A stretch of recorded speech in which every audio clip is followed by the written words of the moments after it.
அனைவருக்கும் அன்பு வணக்கம். இந்த இணையவழி இலக்கிய கலந்துரையாடலில் நுழைபுலம் இணையவழி இலக்கிய கலந்துரையாடலில் கலந்து கொண்டிருக்கும் அனைத்து நண்பர்களையும் அன்புடன் வரவேற்கிறேன். இன்று நுழைப்புலத்தில் நாம் அறிமுகப்படுத்த போகும் நூல் சோழன் தலை கொண்ட வீரபாண்டியன் என்ற வரலாற்று புதினம். எழுதியவர் ஜி ராகவன். ஜீரா என்ற பெயரில் தொடர்ந்து நூல்களை எழுதி கொண்டிருக்கிறார். அவர் எழுதிய பிற நூல்கள் 4 வரி நோட்டு திரைப்பாடல் பற்றிய நூல், என் கொங்கை நின் அன்பர் சிறுகதை தொகுப்பு, காமரூபவல்லி புதினம், வீட்காரம் காஃபி கதைகள் சிறுகதை தொகுப்பு,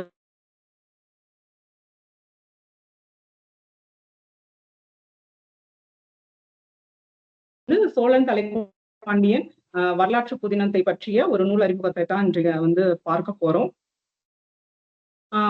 இந்த நூல் ஒரு 2 மாதங்களுக்கு முன்னால நூல் அறிமுக விழா நடந்தது. அதற்கு நமது பாராளுமன்ற உறுப்பினரும் கவிஞருமான தமிழச்சி தங்கபாண்டியன் தலைமையேற்று திருமிகு எழுத்தாளரும் பேச்சாளருமான பாரதி கிருஷ்ணகுமார் அவர்கள் சிறப்புரையாற்றி இருந்தார். அப்பவே இந்த நூல் மேல் தமிழ் வாசக பரப்பில் ஒரு பெரிய கவனம் பெற்றது. இந்த நூல் அந்த நூலை இன்று அறிமுகப்படுத்துவதில் நுழைப்புலத்தில் அறிமுகப்படுத்துவதில் மகிழ்கிறோம். பொதுவாக சோழர்களின் முக்கியமா ராஜராஜ சோழனோட பெயரும் சோழர்களின் மன்னர்களின் பெயரும் அவர்களின் மெய்கீர்த்தியும் பொதுமக்களை ஒரு பொது சமூகத்தை சென்றடைந்த அளவு, இன்றைய தலைமுறை வரை சென்றடைந்த அளவு பாண்டியர்களின் புகழோ மெய்கீர்த்தியோ சென்றடையவில்லை. அதற்கு முக்கியமான காரணம் பொன்னியின் செல்வன்.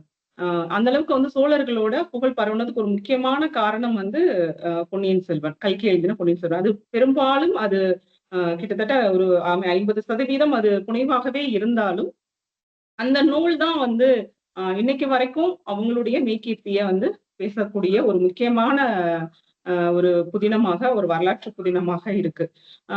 இன்னைக்கு ஒரு சோழ மன்னர்களின் பெயர்னு கேட்டா சட்டுன்னு குழந்தைங்க கூட சொல்றாங்க ராஜராஜன், ராஜேந்திர சோழன் அப்படின்னு சொல்றாங்க.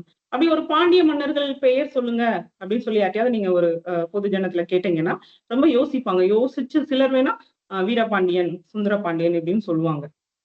அவங்கள பற்றியுமே ஒரு பெரிய வரலாற்று ஒரு ஆவணமான இந்த பொன்னியின் செல்வன் மாதிரி சொல்லிக்கிற மாதிரி ஒரு நூல்கள் இல்லை. சாண்டில்யன் எழுதியிருந்தாலும் கூட அது ஒரு புனைவு கதையா தான் கடந்து போயிருக்கு. இந்த அளவுக்கு பெரிய பாதிப்பை மக்களிடையே அது கொடுக்கல, ஒரு பெரிய கவன ஈர்ப்பையும் பெறல.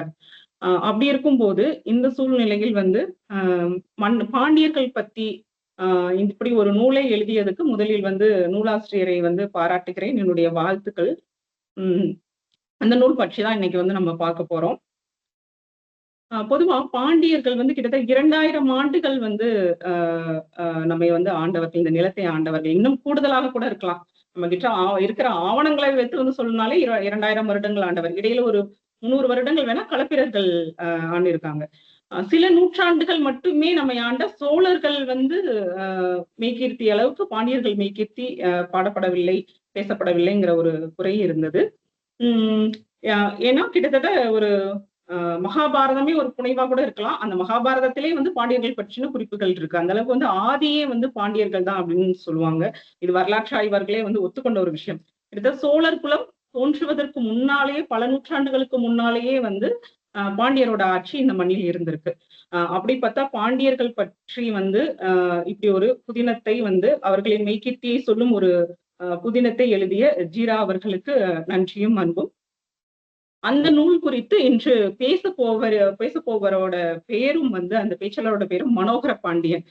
இது எனக்கு இன்னைக்கு ஆச்சரியமா இருந்தது அந்த பெயரை கேட்டோன்னே. அவர் இ சேவை மையம் நடத்தி வருகிறார். தொடர்ந்து இன்ஸ்டால 1 நிமிடம் ஒரு நூல் சொல்லிட்டு நூல் அறிமுகத்தை 1 நிமிடத்துக்கு கொடுத்து கொண்டே இருக்கார். அப்போ அவரும் ஒரு நல்ல சிறந்த வாசகர் தான் இந்த நூலை அறிமுகப்படுத்த போறாருங்கிறதுல மகிழ்ச்சி. 1 நிமிடம் ஒரு நூலை பற்றிய சாராம்சத்தை சொல்லிக் கொண்டு வந்தவர் இன்னைக்கு நீண்ட நேரம் நம்மளோட சோழன் தலை கொண்ட வீரபாண்டியன் நூலை பற்றி நம்மிடம் பேச போகிறார். உங்களை போலவே நானும் ரொம்ப எதிர்பார்ப்போட இருக்கேன் அவருடைய உரைக்கு.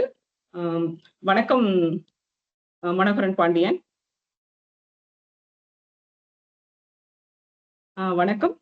நீங்க உங்களுடைய நூல் அறிமுகத்தை தொடங்கலாம். வணக்கம். சொன்ன மாதிரி 1 நிமிஷம் பேசுறது ரொம்ப ஈஸி. திடீர்னு ஒரு புத்தகத்தை பத்தி முழுசா பேசணும் அப்படின்னு நினைக்கும்போது நான் இதை பத்தி பேசுனது இல்லை, பெரிய பெருசா பேசுனது இல்லை, பேச்சாளருக்கு எதுவுமே நம்ம சொல்லி பண்ணது இல்லை. சரி, இந்த புத்தகம் அந்த அளவுக்கு பேசுறதுக்கான ஒட்டான ஒரு புத்தகம் மட்டும் நினைக்கிறேன். முதல்ல இந்த புத்தகத்தோட நூல் அறிமுகம். இது ஒரு பாண்டிய பணுவல், கிட்டத்தட்ட ஒரு 5 பாகங்களை கொண்டிருக்கு, 526 பக்கங்களை கொண்டிருக்கு. மேகா பதிப்பகம் பதிப்பிச்சிருக்காங்க. இதோட முகப்பு ஓவியம் ஒரு முக்கியமான பேசுபொருளா இருக்குன்னு நினைக்கிறேன். ஏன்னா இதை வரைஞ்சிட்டது ஷியாம் அவர்கள் ரொம்ப அருமையா வரைஞ்சிருப்பார். இந்த புத்தகத்தோட முகப்பு ஓவியம் பார்த்தீங்க அப்படின்னா வீரபாண்டியனோட பேசு அவ்வளவு தத்ரூபமா இருக்கும். இது உள்ள இருக்கிற ஒவ்வொரு குறியீடுகளும் வந்து உங்களோட கதையோட குறியீடுகளை அருமையா அமைச்சிருப்பாரு. அவ்வளவு அந்த புத்தகத்தை பார்க்கும்போதே ஓகே, இங்க படிச்சு முடிச்சுட்டு பார்க்கும்போது இன்னும் அதுல சில விஷயங்கள் வியப்படைய ஓ இதுதான் அந்த அந்த காட்சிகளுடைய ஓவியங்கள் சொல்லிட்டு இதை வந்து உங்க டெக்னாலஜில இப்ப எவ்வளவோ பண்ணியிருக்க முடியும். அதை ஒரு ஓவியமா வரைஞ்சு அதை கொண்டு வர நினைச்ச ஜீராவுக்கும் இதை வரைஞ்சு கொடுத்த ஷியாம் அவர்களுக்கும் பாராட்டுகள். அதுக்கப்புறம் வந்து இதை நான் என்னோட பர்சனல் ஒப்பீனியன், முதல்ல வந்து இந்த புத்தகத்தை பார்க்கும்போதே நான் வந்து படிக்கணுங்கிற ஒரு ஆசையை வரல. எனக்கு 126 பக்கங்கள். நான் வந்து இது வரைக்கும் நான் படிச்ச புத்தகங்கள் பெருசா 100 பக்கங்களே தாண்டாது. அவ்வளவு கம்மியான புத்தகங்கள் தான் படிச்சிருக்கிறேன். அவ்வளவு சின்ன புத்தகங்கள் தான் முதல்ல படிச்சிருக்கேன். ஏன்னா அது டைம் எடுக்கக்கூடாது. ஒரு 2 நாள் 3 நாளுக்குள்ள நம்ம படிச்சு முடிக்கணும் இல்லையா? இது இந்த மாதிரி பெரிய புத்தகங்கள் எடுத்தோம்னா ரொம்ப நாள் ஆகும். அடுத்தடுத்து என்னால வேற புத்தகங்களை கான்சென்ட்ரேட் பண்ண முடியாதுங்கிறதுக்காகவே நான் வந்து இந்த மாதிரி பெரிய புத்தகங்கள் படிச்சது இல்லை. ஆனா இந்த புத்தகம் ஒரு எதர்ச்சியா நான் வந்து அண்ணன் சேதுபாலா அவர்களை பார்க்க போகும்போது இந்த நூல் அறிமுக விழாவுக்கு போனேன். அவங்க பேசிக்கிட்டே இருக்கிறாங்க, நான் கேட்டுட்டே இருக்கிறேன். ஆனா இந்த இதை பத்தின எந்த ஐடியாவும் இல்லை. இதுக்கு முன்னாடி நான் எந்த வரலாற்று நூல்களுமே நான் வந்து படிச்சுட்டு இல்லை. அப்படிங்கிறதுனால அவங்க பேசுறது எனக்கு பெருசா இன்ட்ராக்ட் ஆகல. அது பாட்டுக்கு சரி நமக்கு இந்த நூலுக்கு எந்த சம்மந்தமும் இல்லை, சரி பேசிட்டு நம்ம சும்மா கேட்டு போலாங்கிற மாதிரி பேசிட்டு இருக்கும்போது நடுவுல அந்த பால் அப்படிங்கிற ஒரு கேரக்டர் பத்தி அறிமுகப்படுத்தினாங்க.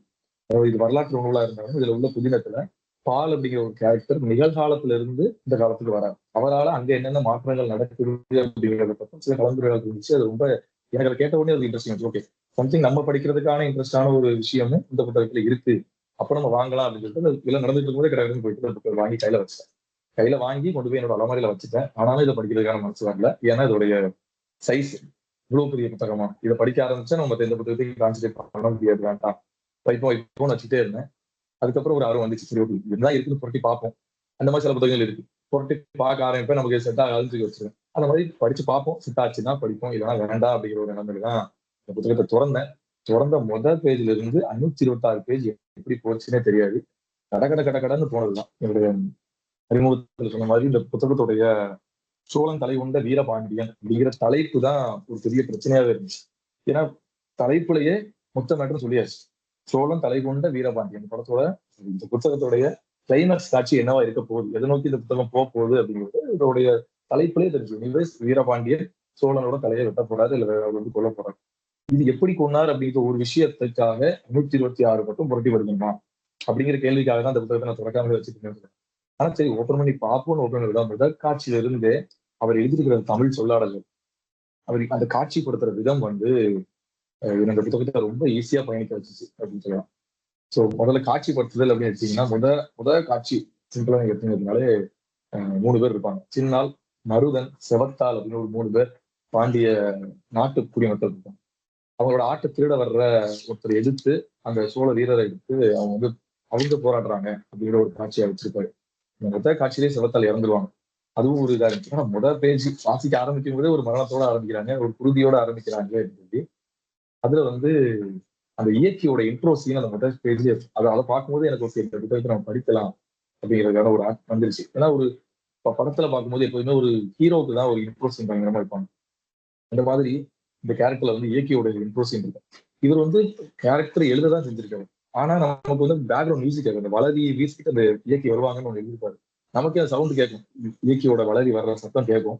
அந்த சத்தம் வந்து அவங்க அடிக்கிறதும், அவங்க அப்படியே ஒரு குதிரையில அந்த பொண்ணு வந்து நிக்கிறதும், அவங்க முதல்ல ஒரு டைலாக் சொல்றதும், அது அப்படியே ஒரு படத்துல வர்ற ஒரு ஹீரோவோட இன்ட்ரோ சீன் எப்படி இருக்கும், எவ்வளவு ஒரு மாசான ஒரு சீனை அமைக்க முடியுமோ அந்த மாதிரி அமைச்சிருப்பாங்க. அவங்க வந்து அதை சொல்ற டைலாக்கே நல்லா இருக்கும். பாண்டிய நாட்டு சிறுமி என்றால் அவ்வளவு இழப்பமா, சீல் பிடித்தவனே அப்படின்னு சொல்ற டைலாக்கு அப்படியே ஒரு ஹீரோ எப்படி சொன்னா எப்படி இருக்கும். ஒரு இன்ட்ரோ சீன்ல ஒரு ஹீரோ வந்து அந்த மாதிரி அடிச்சுட்டு வந்து சொன்னா எப்படி இருக்கும். ஏன்னா அந்த காட்சி அவ்வளவு பதப்பதக்கே வைக்கிற ஒரு காட்சி. முதல் 2 பேரும் கொண்டுட்டாங்க, 3ஆவதா ஒரு சின்ன பொண்ணு இருக்கும். அந்த பொண்ணு அவ கொல்ல போகும்போது அவனுக்கு என்ன நடக்கும் அப்படின்னு யோசிக்கும் போது அவ வந்து பேசுறது ரொம்ப நல்லா இருக்கும். தன் கண்ணகியின் சீற்றத்தோடு பெருஞ்சூரியனாய் குதிரையில் வந்து இறங்கினாள் அந்த பெண் அப்படின்னு அதை பத்தி அவர் சொல்லிப்பாரு. ஸோ அதிலே புரிஞ்சுச்சு, ஓகே ஒரு நல்ல ஒரு கமர்ஷியலான ஒரு நல்ல ஒரு சினிமா பார்க்க போற எக்ஸ்பீரியன்ஸ் தான் உங்களுக்கு கிடைக்க போகுது அப்படிங்கிறதுனால அதை வந்து வாசிக்க ஆரம்பிச்சேன். அண்ட் அதுக்கப்புறமா வாசிக்கும் போது வாசிக்க இன்ட்ரெஸ்டா வாசிச்சு முடிச்சோம். இதை இன்னொரு புத்தகம் இப்போதுமே இதை வந்து இன்னொன்றோட கம்பேர் பண்ணி நமக்கு பழக்கமாயிடுச்சு. இது சோழன் தலைகொண்ட வீரபாண்டியன் இந்த புத்தகத்தை நான் கம்பேர் பண்ணணும்னா என்னோட மனைவி வச்ச ஒரு மீன் குழம்பு அதோட தான் நம்ம கம்பேர் பண்ண முடியும். ஏன்னா அவ எப்பொழுதுமே மீன் குழம்பு வைக்கும்போது முதல் நாள் சாப்பிடும்போது நல்லா இருக்கும். அடுத்த நாள் சாப்பிடும்போது அந்த மீன் குழம்பு இன்னும் இருக்க அதோட டேஸ்ட் வேற மாதிரி இருக்கும். அடுத்த நாள் காலையில் நான் சாப்பிடும்போது இன்னும் நல்லா இருக்கும். அதோட வேற டேஸ்ட் எல்லாம் அப்பதான் தெரியும். அந்த மாதிரி நான் 2வது தடவை சரி சும்மா வாட்சி பார்ப்போம் மறுபடியும் பேசுறதுக்காக நான் வாட்சி பார்க்கணும்னா இதுல உள்ள சாராம்சம் எனக்கு இருந்துச்சு. நான் கதையை மேலோட்டமா படிச்சு முடிச்சிட்டேன். ஓகே இதுதான் கதை அப்படிங்கிறத கடை ஒவ்வொரு நாளும் நான் படிக்கும்போது எனக்கு ஈஸியா புரிஞ்சிச்சு. 2வது தடவை சரி இதுல என்ன வேற என்ன இருக்குன்னு நான் வாசிக்கும் போது அதுல எல்லா குறியீடுகள் எவ்வளவு குறியீடுகள் இருக்கு, எவ்வளவு அவரோட தரவுகள் இருக்கு அப்படிங்கிறத பார்க்கும்போது அப்படியே மேம்படுறதுக்கு சொல்லலாம். இந்த பாண்டியர்களுடைய சின்னமான வேப்ப மரம், அந்த வேப்பம் பூ தான் அவங்களோட வீரம் அப்படிங்கிற மாதிரியான நிறைய குறியீடுகளை உள்ள வச்சிருந்தாரு. அதுல வந்து முதல் சீன்ல வந்து அதே மாதிரி இங்க மூவி பாத்தீங்கன்னா வரலாற்று நாவல்கள் வரலாற்று மூவிகள் எல்லாத்துலயும் பாத்தீங்கன்னா முதல்ல இது வரும் மன்னரை காட்டுற சீன். அந்த பாண்டிய மன்னரை காட்டுற மாதிரி 2வது பக்கத்துலயே ஒண்ணு வச்சிருப்பாங்க. பாண்டிய மன்னர்ல இருந்து அப்படியே ஒரு ஜூம் அவுட் பண்ணி நேரா பாண்டிய நாட்டை காட்டுற மாதிரியான ஒரு எழுத்து ஒண்ணு வச்சிருப்பாரு. அது வந்து கொற்கை முத்துக்களும் பொருணையாற்று ரத்தினங்களும் பதித்த ஓவியத்துல ஓங்கிய அரியாசனத்துல அறமும் மரமும் திறமும் கொண்ட பாண்டிய மன்னன் வந்து வீற்றிருக்கான்னு அவ்வளவு பெரிய பொற்கை முத்துக்கள் வச்சிருக்கிறாரு, பொருணையாற்று ரத்தினங்கள் வச்சிருக்காருன்னு சொல்ற அந்த இடத்துல மன்னன் வந்து வேப்பம்பூ மாலை அணிஞ்சிருக்காரு வீற்றிருக்கு அப்படின்னு போட்டிருந்தோம். ஸோ அந்த வேப்பம்பூக்கான இம்பார்ட்டன்ஸ் எனக்கு அப்போ புரியல. முதல்ல வாசிக்கும் போது புரியுது, 2வது வாசிக்கும் போது அதை புரிஞ்சு. அந்த சீன் அவ்வளவு அழகா சொல்லுவார். அந்த மன்னர்ல இருந்து அப்படியே சுமட் பண்ணுவார். அப்படியே அங்க இருக்கிற எல்லா அமைச்சர்களை காட்டுவாங்க. அப்படியே யவனம் சீரம் அரேபிய முதலான நாட்டு வணிகர்கள் இருப்பாங்க. சேர சோழ பல்லவத்தோட மன்னர்கள் வந்திருப்பாங்க. கயற்கொடி வீசி பட்டொடி பறக்கிற அப்படியே அந்த அரண்மனையை விட்டு வரும்போது ஆறாண்ட பாண்டியரை பெருமை தாங்கி கொண்டிருந்த மாமதுரை அரண்மனை இன்று இல்லை அப்படின்னா அவ்வளவு சொல்லும் போது நம்மளுடைய விஷுவல்ல வந்து அந்த காட்சி அப்படியே இருக்குது. அப்படியே ஒரு மன்னர் பெருசா உட்காந்துருக்காரு, அந்த அரண்மனை அதுல உள்ள அந்த அவை அதுல இருந்து அப்படியே வெளியே வந்து அந்த அரண்மனையோட பேக்ரவுண்ட் சீன் வந்துருச்சு. அது வரும்போது அந்த ஒரே வார்த்தையில ஆறாண்ட மாமதுரை அரண்மனை இன்று இல்லைன்னு சொல்லும்போது அப்படியே அது பிளாக் அண்ட் ஒயிட் அப்படி மாறி அதுக்கப்புறமா தெய்வம் விலகிய கோயிலாய் அருளும் பொலிவுமின்றி மதுரை அரண்மனை அப்படின்னு இருக்கு. அது 2 வார்த்தை நல்லா இருந்துச்சு. தெய்வம் விலகிய கோயிலாங்கும் போது அது அப்படியே அவ்வளவுதான். அதுல அதுக்கப்புறம் அந்த அரண்மனையில நீங்க ரசிக்கக்கூடிய விஷயம் எதுவுமே இல்லை. ஒரு தெய்வமே இல்லாத ஒரு தெய்வம் இல்லாத கோயில் எப்படி பாலடைஞ்சு போயிருக்குமோ அதை பார்க்கறதுக்கு எதுவுமே இல்லைங்கிற மாதிரி இருக்குமோ அந்த மாதிரி அருளும் பொலிவுமின்றி அப்படிங்கிற வார்த்தை. அதுல மதுரை அரண்மனை இதுக்கு முன்னாடி அந்த பாண்டிய மன்னர் ஆண்டுட்டு இருக்கும்போது மாமதுரை அரண்மனை குறிப்பிட்டிருக்கோம். அதுக்கப்புறம் அதை வந்து ஒரு மதுரை அரண்மனை அப்படின்னு தான் குறிப்பிட்டிருக்கோம். ஸோ இந்த 2 காட்சிகளே எனக்கு போதுமா இருந்துச்சு. ஓகே இதுல படிக்கிறதுக்கு நல்லா இருக்கு, இன்னும் நமக்கு இது படிக்க இன்ட்ரெஸ்டிங்கா போகும் அப்படின்னு இருந்துச்சு. அதுக்கப்புறம் இந்த புத்தகத்துடைய பேசிக்னஸ் அதாவது கதாபாத்திரங்கள், இந்த புத்தகத்துல முக்கியமான கதாபாத்திரங்களா சொல்லப்படுறது பொதியன், இயக்கி, பால் அப்படிங்கிற ஒரு 3 கேரக்டர். அவங்க 3 பேரால தான் அந்த புத்தகத்தை படிச்சு முடிச்சு அந்த 3 கேரக்டர்ஸ்னாலதான் இந்த புத்தகம் அவ்வளவு ஈஸியா இருந்துச்சு. ஏன்னா இவங்க 3 பேர் இந்த சீனுக்குள்ள வந்துட்டாங்கனாலே அவங்க உற்சாகம் வந்து ஓகே இவங்களோட பேச்சு வழக்கு, இவங்க எப்படி பேசிக்கிறாங்க, இவங்க எப்படி கிண்டல் பண்ணிக்கிறாங்க அப்படிங்கிறதுலாம் நமக்கு வந்து ரொம்ப மனசு லகுவாகும். இங்க மத்த இந்த சீன்ஸ் எல்லாம் நமக்கு வந்து ரொம்ப சீரியஸா நம்ம பார்க்கறது இல்லையா? அப்படி இல்லாம இவங்க 3 பேரும் பேசுனாங்கன்னா இவங்களோட சீன்ஸ் வந்து ரொம்ப ஒரு ஜாலியான கான்வர்சேஷன், ஒரு ஃப்ரெண்ட்ஸ் இவங்களுக்குள்ள நடக்கிற சின்ன சின்ன ஊழல்கள் அது எல்லாமே ரொம்ப நல்லா இருக்கும். இயற்கை கேரக்டரா அவர் ரொம்ப அருமையா கையாண்டிருக்காரு. எனக்கு இயற்கை குறித்து திருப்பி சொல்லிட்டே இருக்கணும் போல இருக்கும். அந்த அளவுக்கு சூப்பரா அவங்களோட டைலாக்ஸா இருக்கட்டும், அவங்க பேசுற வார்த்தைகள் எல்லாமே ரொம்ப நல்லா இருக்கும். அதுக்கப்புறமா பால் பொதியன் தெரியும். பொதியன் வந்து அவர் வந்து ஒரு குதிரை வீரனா இருக்கிறாரு, சாரி வால் வீரனா இருக்கிறாரு, பாண்டிய வீரனா இருக்கிறாரு. அவ்வளவுதான். அதை பத்தி பெருசா புதியனை பத்தின பெரிய பால் பத்தினதுதான் ரொம்ப இன்ட்ரெஸ்டிங்கானது. ஏன்னா அவர் வந்து இந்திய நிகழ்காலத்துல இருக்கிற ஒரு மனுஷன் ஏதோ ஒரு காரணங்களால சும்மா ஒரு கோயிலுக்குள்ள போறவரு அங்க இருக்கிற பாண்டிய நாட்டுக்குள்ள போயிட்டாரு. சோ அவர் அங்க போய் என்னெல்லாம் பண்றாரு, அதனால அங்க உள்ள கான்வெர்சேஷன் என்ன, அங்க இருக்கிற ஒரு கேரக்டர் இங்க வரும்போது என்னெல்லாம் ஆகுது அப்படிங்கிறதுலாம் வாசிக்க அப்படியே புள்ளரிச்சு சிரிச்சுட்டுலாம் இருக்காங்க. அதுக்கப்புறம் வந்து குணமதி அப்படிங்கிற ஒரு கேரக்டர் சொல்லியிருப்பாங்க. குணமதி இப்போ கேட்கும்போது அது ஒரு அமைதியான கேரக்டர் பேர். குணமதியில வார்த்தை சொல்லும்போது எனக்கு ஒரு அமைதியான ஃபீல் அந்த மாதிரி இருக்கும். ஆனா அந்த இங்க இருந்து போன அந்த பாலை வந்து அவங்க வந்து விரும்புவாங்க. ஸோ அதுல அவங்களோட உள்ளூர போராட்டங்கள் இவ்வளவு இருக்கு. அவங்க மனசோட போராட்டங்களை ரொம்ப அருமையாக காமிச்சிருப்பாரு. இவ்வளவு காமிச்சிட்டு இருக்கிற சீன்ல வந்து கிட்டத்தட்ட இந்த கதையோட நாயகனே வீரபாண்டி. ஆனா இந்த வீரபாண்டியன் இந்த கதையுடைய பாதிக்கு அப்புறம் தான் வருவார். கிட்டத்தட்ட பாதி வரும்போதுதான் வீரபாண்டியனோட இன்ட்ரோ சீனே வரும். அவர் இப்பதான் வீரபாண்டியனா வர்றாரு அப்படின்னு. அவர் வந்து ரகசியமா உலா வந்துட்டு இருக்காரு. சமணர் பள்ளியில படிச்சுட்டு இருக்காரு மாதிரி இருக்கும். ரகசியமா உலா வர்றாரு. சிறந்த வாழ் வீரன். ஃபார் எக்ஸாம்பிள் இப்ப அவங்க சொன்ன மாதிரி சோழன் தலையை அவர் எப்படி வெட்டாரு அப்படின்னு தான் கதை. அதுக்கப்புறமா கதை இன்னொரு கதாபாத்திரம் சுந்தரபாண்டியன். சுந்தரபாண்டியன் சேர நாட்டுல அடைக்கலமா இருக்கிறாரு. அவர் வந்து அறிஞர்களின் புகலிடமா இருக்காரு. அவரை பத்தி நிறைய சொல்லலாம். உள்ள நிறைய இருக்குது. அவரை பத்தி ஜஸ்ட் இந்த கதாபாத்திரத்தோட இது மட்டும் சொல்லிட்டேன். முக்கியமா அதுக்கப்புறமா இந்த கதையோட எதிர்நாயகன் உத்தமசீலி. அவரை வில்லன் அப்படின்னு சொல்ல முடியாது. இதோடைய இன்னொரு இந்த புத்தகத்தோட வெற்றிக்கு முக்கியமான காரணம் அதுதான். யாரையுமே வந்து எதிரியா காமிக்கல. அவங்களோட பாயிண்ட் ஆஃப் வியூ, அவங்க யாருமே போர் நெறி மரம் தவறாதவங்க. அந்த சோழர்கள் இப்ப நான் என்னெல்லாம் எழுத சொல்லுங்க அப்படிதான் இருக்கு என்னோட வில்லன்.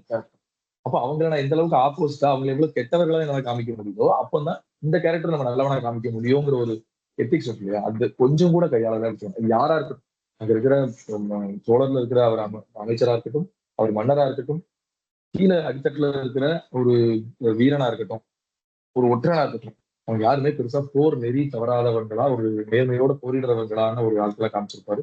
அதுல உத்தமசீலி தான் எதிர் நாயகன். அவர் வந்து பீம பலம் கொண்டவர் அப்படின்னு எழுதியிருப்பார். ஏன்னா அவரோட இன்ட்ரோ சீனே அப்படி இருக்கும்.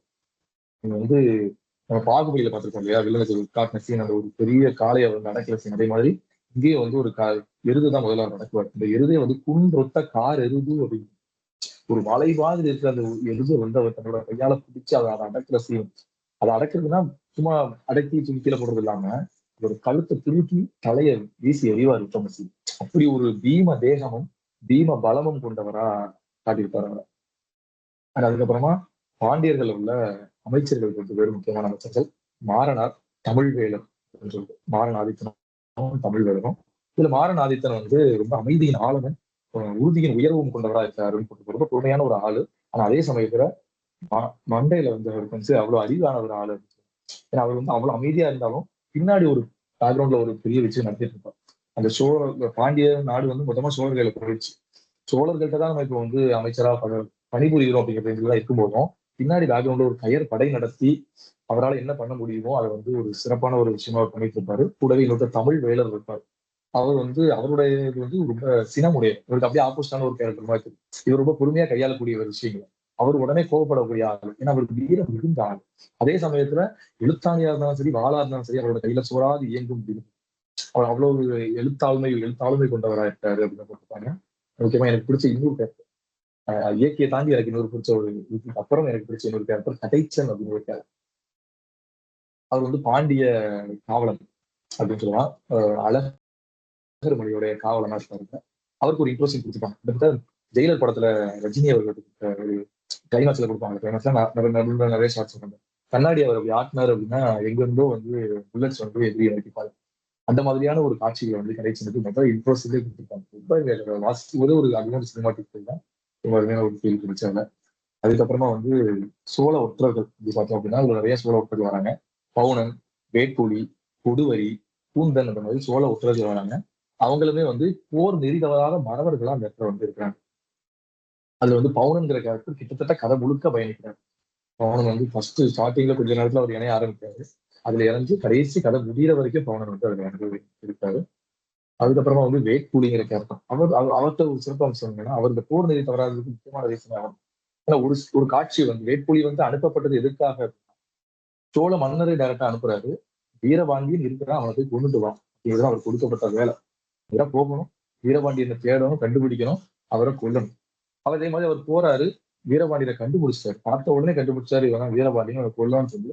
ஆனா கொல்ல மாட்டாங்க. ஏன்னா அவர் வந்து குதிரையில போயிட்டு இருக்கிறான் வீரபாண்டியன். ஆப்போசிட்ல இருந்து இவர் பாக்குறாரு, பின்னாடி இருந்து பாக்குறாரு, சைடுல இருந்து பாக்குறாரு. அவர் நினைச்சா வில்லு எடுத்து அடிச்சா வீரபாண்டியன் அவுட் ஆகும். ஆனா அவர் அதை பண்ண மாட்டார். ஏன்னா அது வந்து போர் நெறி இல்ல, போர் மரம் இல்ல. ஒருத்தரை போரிட்டு கொள்ளும். அவன் ஒரு வீரன், நானும் ஒரு வீரன். அப்ப அவரை நான் போரிட்டு கொள்வதுதான் சரி. இங்க இருந்து நான் அவனை பின்னாடி இருந்து நான் வில்லு அடிச்சு கொள்றது போர் நெறிக்கு தவறா இருக்குங்கிறதுனால அவர் கொல்ல மாட்டாருன்னு பார்க்கும்போது எனக்கு இந்த புக்ல இவ்வளவு நல்லா சொல்லியிருக்காங்க. சோழன் வில்லன். அப்ப அவன் அவன் வந்து எப்படினாலும் வில்லன் பார்த்தாலே நமக்கு அவன் தப்பானவன், அவன் ஒரு நெறிக்கு தவறான விஷயங்களை பண்றவன் தானே வில்லனா இருப்பான் அப்படின்றது இல்லாம அதை வில்லனா காட்டாம காமிச்சிருப்பாங்க. அதுதான் இதோட முக்கியமான வெற்றின்னு சொல்லலாம். அதுக்கப்புறமா கூந்தன் அப்படின்னு ஒரு கேரக்டர் இருப்பார். உத்தமசீலியோடைய ஒற்றனா இருப்பார். இன்னும் 2 3 ஒற்றர்கள் சேர ஒற்றர்களாக ஏற்றல் விக்னன் அந்த மாதிரி ஆட்களும் வருவாங்க. இன்னும் தமருகன் அப்படின்னு சொல்லிட்டு ஒரு உயிர்களை பலி கொடுக்குறவன் ஒருத்தன் வருவான். இந்த மாதிரி கதாபாத்திரங்கள் இவங்கதான் கிட்டத்தட்ட மெயின் கதாபாத்திரங்களா வர்றாங்க. இதுல வந்து அவங்க முதல்ல இந்த பொதியனும் இயக்கியும் வர்ற கான்வர்சேஷன்ஸ் எல்லாமே வந்து அமேசிங்கா இருக்கும்னு சொல்லுவாங்க. ஏன்னா அவங்க 2 பேரும் பேச ஆரம்பிச்சுட்டாங்கனாலே இந்த புத்தகத்தை உங்களுக்கு வைக்கிறதுக்கு தோணாது. இது கூட ஒரு இந்த வரைக்கும் நம்ம பார்த்துட்டு போலாங்க அப்படின்னு சொல்ற மாதிரி இருக்கும். ஏன்னா இயக்கிக்கு வந்து ஆசை இருக்கும். என்ன அப்படின்னா அவளோட வீரமும், அவளுக்கு காதல் ஒரு பக்கம் காமிச்சிட்டு இருப்பாங்க, வீரம் அதை விட அதிகமா காமிச்சிட்டு இருப்பாங்க. ஏன்னா அவளோட அவளை கிட்ட போறது கணவர் அவருக்கு எப்படி வேணும்னு கேட்கும்போது அவர் சொல்ற காட்சியில என்ன சொல்லிருப்பான், 100 சோழ வீரர்களையாவது அவன் கொண்டிருக்கிறது.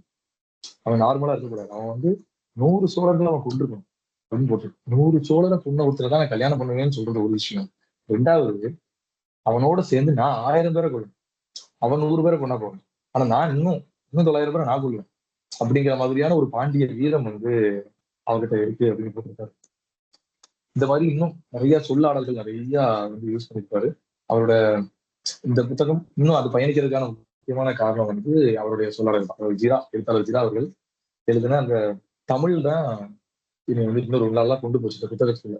ஏன்னா நார்மலா ஒரு விஷயத்த சாதாரணமா சொல்லக்கூடிய ஒரு விஷயத்த தமிழ் யூஸ் பண்ணி ஒரு அருமையான ஒரு வாசகமா அதை மாத்திருக்கோம். ஒரு வீரபாண்டியனுடைய ஓவியம் ஒன்று, அந்த ஓவியத்தை பார்த்து முடிச்சுட்டு அவங்க எரிச்சிருவாங்க. இப்ப உள்ள போட்டோ மாதிரி பார்த்துட்டு அடையாளத்துக்காக நம்ம ஹெல்ப் பண்ண முடியாது இல்லையா, அவங்க வந்து எரிப்பாங்க. அந்த ஓவியம் எரிந்தது அப்படின்னு சொல்லலாம். ஆனா அந்த ஓவியம் எரிந்ததுங்கிற காட்சி அவர் எழுதும்போது எப்படி எழுதுவாங்கன்னா, காதலனின் காதலனை தழுவும் காதலியின் மோக வேகத்தில் நெருப்பு ஓவியத்தில் பரவியது அப்படின்னு எழுதியிருப்பார். ஸோ இந்த மாதிரி ஒவ்வொரு விஷயம், இது எக்ஸாம்பிள், இந்த மாதிரி ஒவ்வொரு விஷயத்தையும் அவர் எழுதுற விதம் வந்து நம்மளை இன்னும் ஒரு உயிர்ப்போட வச்சு நம்மளை வந்து இன்னொரு சுறுசுறுப்பாக்கி அடுத்தடுத்த வார்த்தைகளை நம்ம வந்து வாசிக்க வச்சு குழந்தையை தூக்கும் மழையாய் நோக்கின்னு சொல்லியிருப்பாரு. அதாவது சேர நாட்டுடைய மன்னர் வந்து மரணப்படுத்தில இருக்காரு, அவர் இறக்க போறாரு அப்படிங்கிற ஒரு காட்சி வரும்போது அது வந்து அவர் வந்து கண் திறக்க முடியாம கண்ணை திறந்தார், அந்த இமை அவர் தூக்க முடியாம தூக்குறார் அப்படிங்கிற ஒரு காட்சியை குழந்தை தூக்கும் மலையாய் இமை தூக்கினார் அப்படின்னு போட்டிருப்பாரு. ஒரு குழந்தையால எப்படி ஒரு மலையை தூக்க முடியாது, அது எவ்வளவு ட்ரை பண்ணி கஷ்டப்பட்டு தூக்குறதுக்கு ட்ரை பண்ணோம் அப்படிங்கிற ஒரு அருமையான ஒரு ஊமையோட அந்த இமை தூக்கினார் வரும். அவர் அப்படி தூக்கி பார்த்துட்டாரு.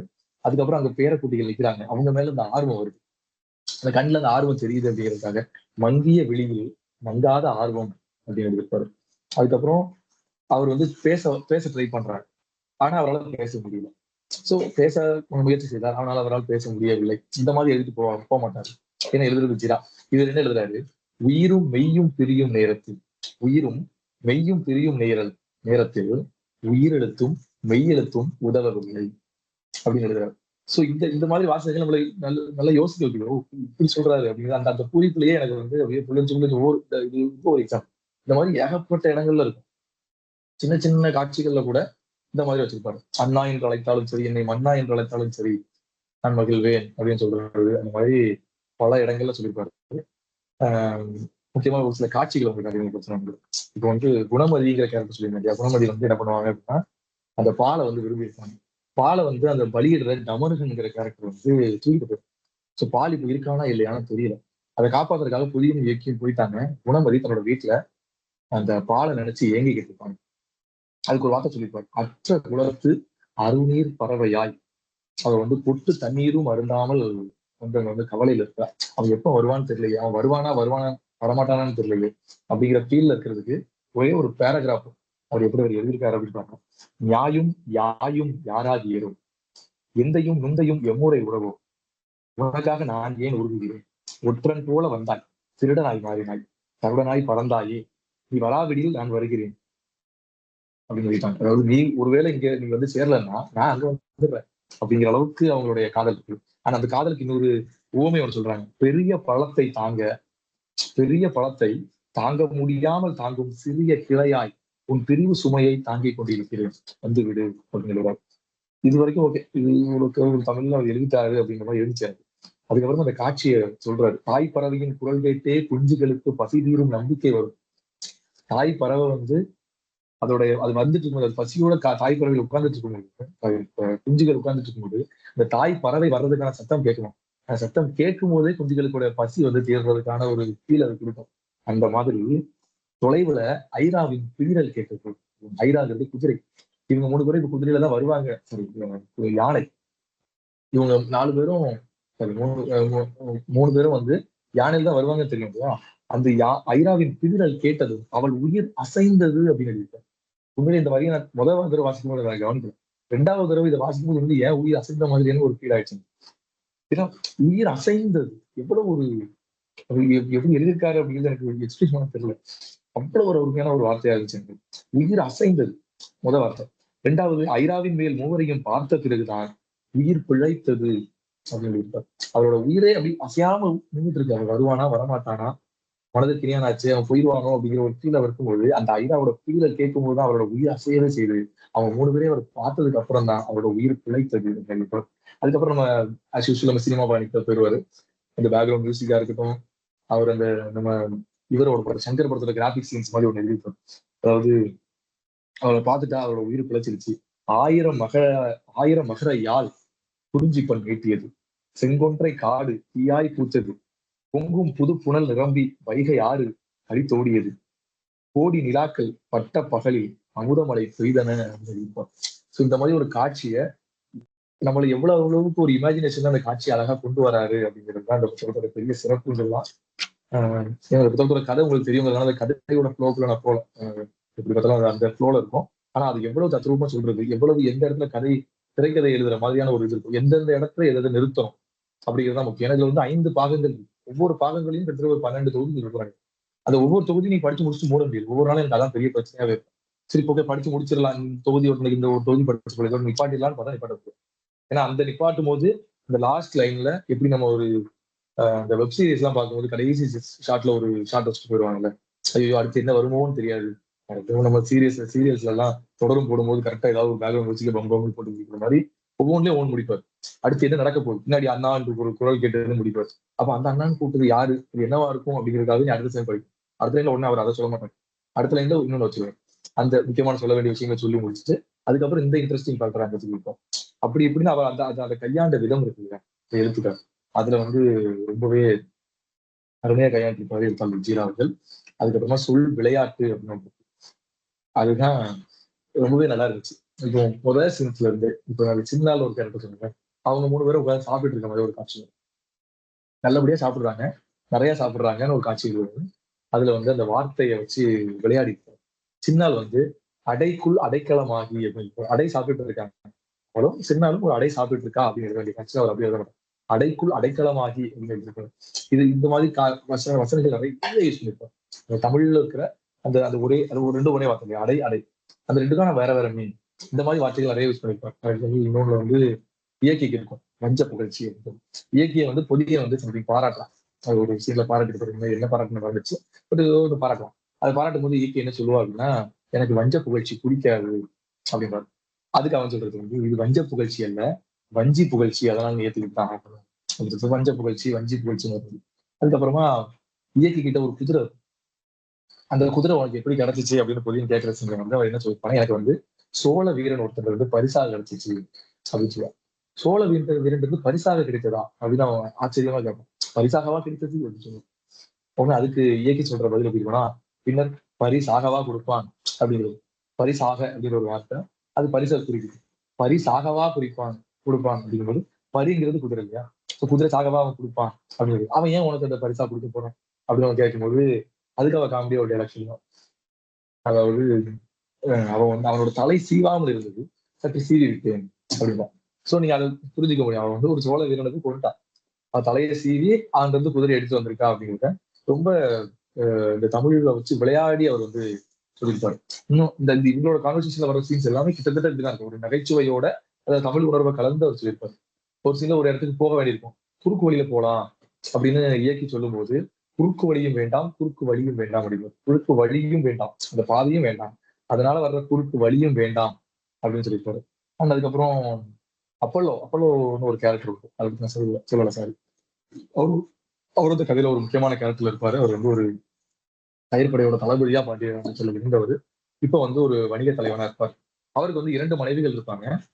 அவர் வந்து ஒண்ணு வந்து கயலி, இன்னொன்னு வந்து சரிதான். அவங்கள வச்சு நிறைய சீன்ஸ் நல்லா இருக்கும் ரொமான்ஸ். அவங்க 2 பேரும் சண்டை போடுற மாதிரியான ஒரு சீன், 2 மனைவிகள் இல்லையா, அவங்க 2 பேரும் கண்டிப்பா சண்டை போடுறாங்க. நான் தான் பெரிய ஆளு, நீ தான் பெரிய ஆளுன்னு சொல்லிட்டு நிறைய டைலாக் சொல்லிட்டே இருக்கு. அதுல ஒரே ஒரு டைலாக் வச்சிருக்காரு. ஒருத்தி சொல்லுவா நான் பெருந்தனக்காரி அப்படின்றது, அதுக்கு இன்னொருத்தர் வந்து இல்லை நான் பெருத்து தனக்காரி, அது வார்த்தை விளையாட்டு, பெருந்தனக்காரி பெருத்த தலைக்காரி ரெண்டுக்கும் ஒரு இதுதான் வித்தியாசம். ஆனா அதுல வார்த்தைகள் அதோடைய பொருள் வந்து பெரிய வித்தியாசத்தை கொடுக்கும். அதே மாதிரி இன்னொரு காட்சி, ஒருவர் மீது ஒருவர் நம்பிக்கை வைக்க வேண்டும் என்று. நம்பிக்கை அப்படிங்கிற வார்த்தை, ஒருவர் மீது ஒருவர் நம்பிக்கை வைக்க வேண்டும் அல்லது நம்பி கை வைக்க வேண்டும் அப்படின்னு இருப்பாரு. அதே வார்த்தை நம்பிக்கை அப்படிங்கிற வார்த்தை, நம்பிக்கை நம்பிக்கை அப்படின்பாரு. அப்புறம் ஒரு இடத்துல அவருக்கு புதியனுக்கு கோபம் வர்ற ஒரு இடம் வந்து ஆங்கார புதியன் அப்படின்னு சொல்லிருப்பாரு. ஆங்கார புதியன் சங்கார முருகனாய் ஆத்திரப்பட்டான் அப்படின்னு இருக்கு. அதே மாதிரி சுந்தர பாண்டியன் வந்து ஒரு இடத்துல மன்னா என்று அழைத்தாலும் சரி, என்னை அன்போடு அண்ணா என்று அழைத்தாலும் நான் வந்து மகிழ்வேன்னு சொல்றது. இந்த மாதிரி தமிழ் தான் வந்து என்னை வந்து இந்த புத்தகத்துல வந்து ரொம்ப பயணிக்க வச்சுச்சு. ஏன்னா மற்றபடி இந்த புத்தகம் நான் வாசிச்சிருக்கேங்கிறது எனக்கு ஒரு பெரிய சாதனை தான் என்னை கேட்டீங்கன்னா. இதுல எந்த விதமான புரிதலும் இல்லாதவன் நான். இது எப்படி இருக்க போகுது, வரலாற்று நாவல்கள் முடிச்சுட்டோம், வாசிச்சில்லாத நான் வந்து இந்த புத்தகத்தை என்னை வந்து வாசிக்க வச்சது இந்த மாதிரியான ஒரு தமிழ்கள். அதுக்கப்புறம் இந்த புத்தகத்தை முழுமையா எனக்கு புரிஞ்சுக்க வச்சுச்சு. ஏன்னா அவர் கரெக்டா எந்தெந்த இடத்துல இதை பொருத்தணும் அப்படின்னு சொல்லி கொடுத்துருக்கோம். எந்தெந்த இடத்துல இதை பொருத்தணும், எந்தெந்த இடத்துல இதை நிறுத்தணும் அப்படிங்கிறத கரெக்டா கையாண்டிருப்பாரு ஜீரா இந்த புத்தகத்துல. ஏன்னா பால்ங்கிற கேரக்டர், ஏன்னா வீரபாண்டியன் அவர் அந்த அளவுக்கு கனமான ஒரு கேரக்டர். அந்த கேரக்டரை அவர் பாட்டுக்கு இஷ்டத்துக்கு ஏதோ ஒன்று எழுதினாரு அப்படின்னா அது வந்து வரலாற்று பிழை ஆயிடக்கூடாது அப்படிங்கிறது ரொம்ப கவனம். எனக்கு எந்த ஒரு சீனுமே வந்து எந்த ஒரு எழுத்துக்களுமே வந்து எந்த ஒரு காட்சிகளுமே வந்து வரலாற்றுக்கு முரணா அமைஞ்சிடக்கூடாதுங்கிறது ரொம்ப கரெக்டா இருக்கும். ஏன்னா எத்திக்ஸ் லாஜிக் கரெக்டா மேட்ச் ஆகும். இந்த மாதிரி புதினத்துல நீங்க எத்திக்ஸ் லாஜிக்லாம் பார்க்கறது எப்படிங்க நடக்கும் அப்படிங்கிற மாதிரி ஒரு காட்சி இருக்கணும். ஆனா நீங்க அவர் ட்ரெயின் டிராவலே பண்ணி போற காட்சிகள் வரும்போது கூட எத்திக்ஸ் கரெக்டா மேட்ச் ஆகும். ஓகே, இது நடந்ததுனால இது நடந்துச்சு அப்படிங்கிறது உங்களுக்கு நிறைய சீன்ஸ், அதுல நிறைய சீன்ஸ் உங்களுக்கு உள்ள இருக்கிற மாதிரி நிறைய பேக்ரவுண்ட் நிறைய உள்ள வச்சிருப்பாரு.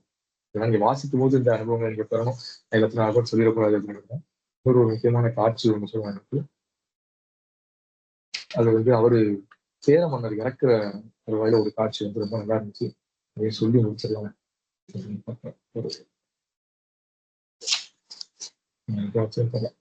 ஏன்னா எப்படி அந்த சீன் எங்களுக்கு வந்து ரொம்ப நல்லா இருந்துச்சு. அந்த மாதிரி சேர மன்னர் இறக்கும் போது அந்த பாண்டிய நாடவை இழந்ததை வந்து ரொம்ப சோகமா சொல்லியிருப்பாரு. காட்சி நான் எங்க வச்சுன்னு தெரியும், எனக்கு ரொம்ப பிடிச்சிருக்கு. நேரத்துல நான் வாசிக்கும் எனக்கு இந்த காட்சி ஒரு எழுதுனது ரொம்ப பிடிச்சிருந்துச்சு. அப்படி இப்ப இந்த புத்தகத்துல அது எங்க இருக்குன்றது நீங்க படிச்சு தெரிஞ்சுக்கோங்க. நிறைய இடங்கள்ல குருதி வரும். அந்த ரத்தங்கள் முதல் சீன்ல சொன்னீங்க, சவத்தால் இறக்கும் போதே குருதியோட ஆரம்பிக்குது. முதல் காட்சியிலேயே குருதியில ஆரம்பிக்குது. அதையுமே அவர் எழுத்த ரொம்ப ரெஸ்ட் கொடுப்பார். போர் நடந்துட்டு இருக்கிற இடங்களை வந்து மண் வந்து குருதி குடிக்குது அப்படின்னு இருப்பார். பசித்திருந்த மண் வேண்டிய மட்டும் குருதி குடித்தது அப்படின்னு எழுதியிருப்பாரு. இன்னொரு காட்சியில வந்து குருதி, அதாவது இதுல வச்சாரு கர்நாடகா வந்து கங்க நாட்டுக்காக பயணிச்சுட்டு போன பெரிய அந்த இடத்துல வந்து ஒரு ஃபைட் சீன் வந்திருக்கும். அந்த ஃபைட்ல எழுதியிருப்பாரு, காவேரி இருக்கு இல்லையா, தண்ணீர் குடித்த காவேரி இப்ப வந்து குருதி குடித்துக் கொண்டிருக்கிறது அப்படின்னு. போர் நடக்கும்போது குருதி நாற்றம் பரவியது அப்படின்னு. அந்த மாதிரி சில வார்த்தைகள் வந்து ரொம்ப நல்லா கையாண்டிருப்பாருன்னு சொல்லலாம்.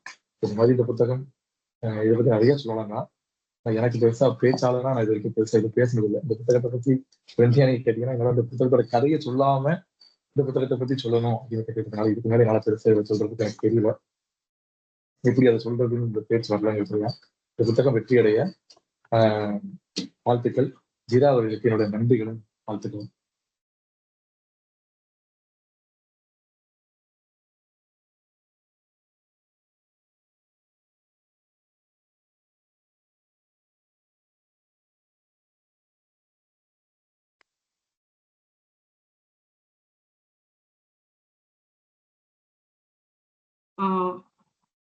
திரு மனோகரன் ரொம்ப அழகா வந்து பேசுனீங்க. ஆனா சீக்கிரம் முடிச்ச மாதிரி இருக்கு. இன்னும் நீங்க பேசுவீங்க அப்படின்னு சொல்லிட்டு எதிர்பார்த்துட்டு இருந்தோம். நீங்க ஒருத்தர் தான் பேச்சாளருங்கிறனால இன்னும் கொஞ்சம் நீண்ட உரையா இருக்கும் அப்படின்னு சொல்லி எதிர்பார்த்தோம்.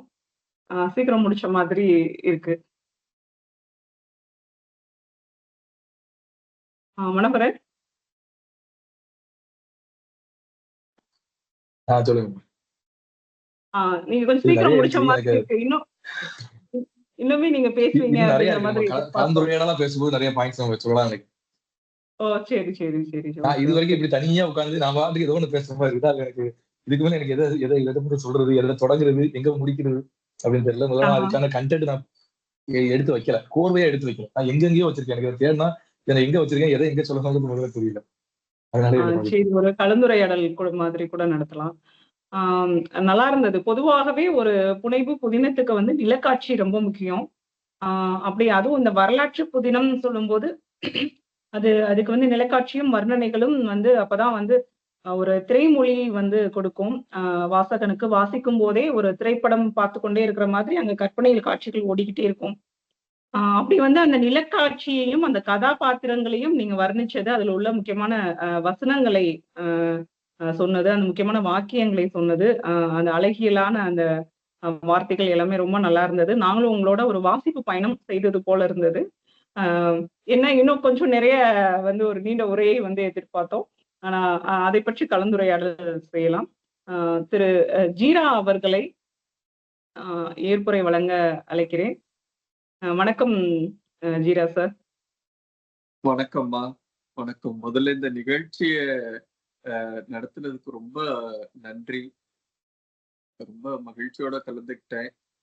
அடுத்து தம்பி மனோகரன் பாண்டியன் தம்பி பேசினதுமே ரொம்ப அருமையா அ அ பேசினாரு. ஏன்னா, ஒரு புத்தகத்த படிச்சுட்டு அதுல இருக்கிற கதைய சொல்லாம, ஆனா கதைக்குள்ள இருக்கிற விஷயங்கள சொல்லணுங்கிறது அவ்வளவு எளிமையான வேலை கிடையாது. அத தம்பி சிறப்பா பண்ணியிருந்தாரு. இதுல என்னன்னா, அந்த புத்தக வெளியீட்டு விழா வச்சிருந்தப்போ, அப்போ வந்து தமிழச்சி தங்கப்பாண்டியன் அவங்க பேசினாங்க. இப்ப இங்க மனோகர பாண்டியன் இது வந்து ஒரு அ என்ன சொல்றது? தற்செயல்கள் அ எல்லாம் வீரபாண்டியனுடைய இதுன்னு நாம எடுத்துக்க வேண்டியிருக்கு. இந்த புத்தகத்துல அ பாத்தீங்கன்னா, பொதுவாவே எல்லாருமே வந்து இந்த நீங்க முதல்லயே சொன்னீங்க. இந்த பொ பொ பொன்னியின் செல்வனுடைய கதை, அது தமிழில் வெளிவந்த மிகச்சிறந்த வரலாற்று புதினம். அது மாரி இன்னொன்னு அது பக்கத்துல கூட எதையுமே வைக்க முடியாது. அத்தன வாட்டி படிச்சிருப்பேன். நான்லாம் அது எத்தன வாட்டி படிச்சேனே கணக்கில்ல. அந்த அந்த கதை மாந்தர்களோடயே நம்ம போவோம். கூடயே போவோம். அவங்கலாம் நம்ம கூடயே இருக்கிற மாரி இருக்கும். கல்கியே இன்னொரு பொன்னியின் செல்வன உருவாக்க முடியல இல்லையா? அந்த அளவுக்கு அது ஒரு அமைஞ்ச கதையா ஆயிருச்சு. ஆ ஆனா அதுல வந்து அந்த வீரபாண்டியன் அப்படிங்கிற பாத்திரத்த அவர் சொல்லியிருந்த விதம் வந்து எனக்கு முதல்ல தோணல. ஏன்னா முதல்ல அத்தன வாட்டி படிக்கும்போது அந்த கதைக்குள்ள போயிட்டே இருப்போம். வீரபாண்டியன்னா கெட்டவன் அப்படிங்கிற ஒரு முடிவோடயே நம்ம போயிட்டே இருப்போம். அதுக்கப்புறம் தேடி பார்க்கும்போது பல வருடங்களுக்கு பிறகு தேடி பார்க்கும்போது யார் இந்த வீரபாண்டியன்? அப்படின்னு தேடி பார்க்கும்போது அவனை பற்றி மிக மிக வியப்பான தகவல்கள் கிடைச்சது. அ அவன் எவ்வளவு ஒரு பெரிய சாதனையாளன். அவன் வந்து பின்னாடி இறந்திருக்கலாம். ஆதித்த கரிகாலனால கொல்லப்பட்டாங்கிறது எல்லாருக்கும் தெரியும் இல்லையா? அ ஆனா, அவன் செய்த சாதனை என்ன அப்படிங்கிறது வந்து மக்களுக்கு தெரியணும். ஏன்னா பாண்டிய நாடு முழுக்க முழுக்க சோழர்களினுடைய கட்டுப்பாட்டுக்குள்ள போன ஒரு சமயத்தில் அந்த ஒண்ணுமே கிடையாது அவன்கிட்ட. வெறும் கை தான் அவன்ட்ட இருக்கு. அந்த நிலையில வந்து திரும்ப நாட்டை மீட்பதுங்கிறது வந்து எளிமையான வேலையே கிடையாது. அதுக்காக அவன் அவன் செய்த சாதனை தான் அரும் பெரும் சாதனை. இவன் தான் வரலாற்றுல வர்ற முதல் வீரபாண்டியன். அ இதனாலேயே பின்னாடி பிறந்த பாண்டிய இளவரசர்களுக்கு சுந்தரபாண்டியன், வீரபாண்டியன்னு பேர் வைக்கிற வழக்கம் தொடங்குனதே இந்த வீரபாண்டியன் கிட்ட இருந்துதான். அவனுடைய அண்ணன் சுந்தரபாண்டியன் இவங்க கிட்ட இருந்துதான். அதுக்கப்புறம் ஒரு 5, 6 வீரபாண்டியன், சுந்தரபாண்டியன் வர்றாங்க. சோ ஆனா முதல்ல இவங்க 2 பேர் தான். இவனுடைய சாதனை, இவன் குடுத்த நம்பிக்கை, எதுவுமே இல்லைனாலும் திரும்ப நம்மளால அடைய முடியும். அ அப்படிங்கிற அந்த நம்பிக்கை வந்து பாண்டியர்களின் உள்ளத்துல பதிவதற்கு காரணமாக இருந்த இந்த வீரபாண்டியன். இந்த வீரபாண்டியனுடைய பேர்ல வீரபாண்டியன் பட்டணம் ஊர்கள் இருக்கு. இங்க சேலம் பக்கத்துல இன்னொரு அவிநாசி பக்கத்துல ஒரு ஊர் இருக்கு. இப்படி பல ஊர்கள் இந்த வீரபாண்டியனுடைய பேர்ல தான் அமைஞ்சிருக்கு. சோழவந்தான்னு ஒரு ஊர் இருக்கு. அது வந்து இந்த வீரபாண்டியன் உருவாக்கிய ஊர் தான். இது இது இன்னும் நிறைய இருக்கு அவனை பத்தி சொல்றதுக்கு. இப்போ நல்லா யோசிச்சு பார்த்தோம்னா, சங்க காலம் விட்டுருவோம். சங்க காலத்துல மூவேந்தர்களுடைய ஆட்சி காலம். சங்க காலத்துக்கு பிறகு எல்லோரும் இப்போ கொண்டாடுகின்ற சோழர்களுடைய ஆட்சி காலம் 250 ஆண்டுகள் தான். நம்ம எவ்வளவு சுத்தி வந்தாலும் அந்த 250க்குள்ள தான் சுத்தி சுத்தி வரணும்.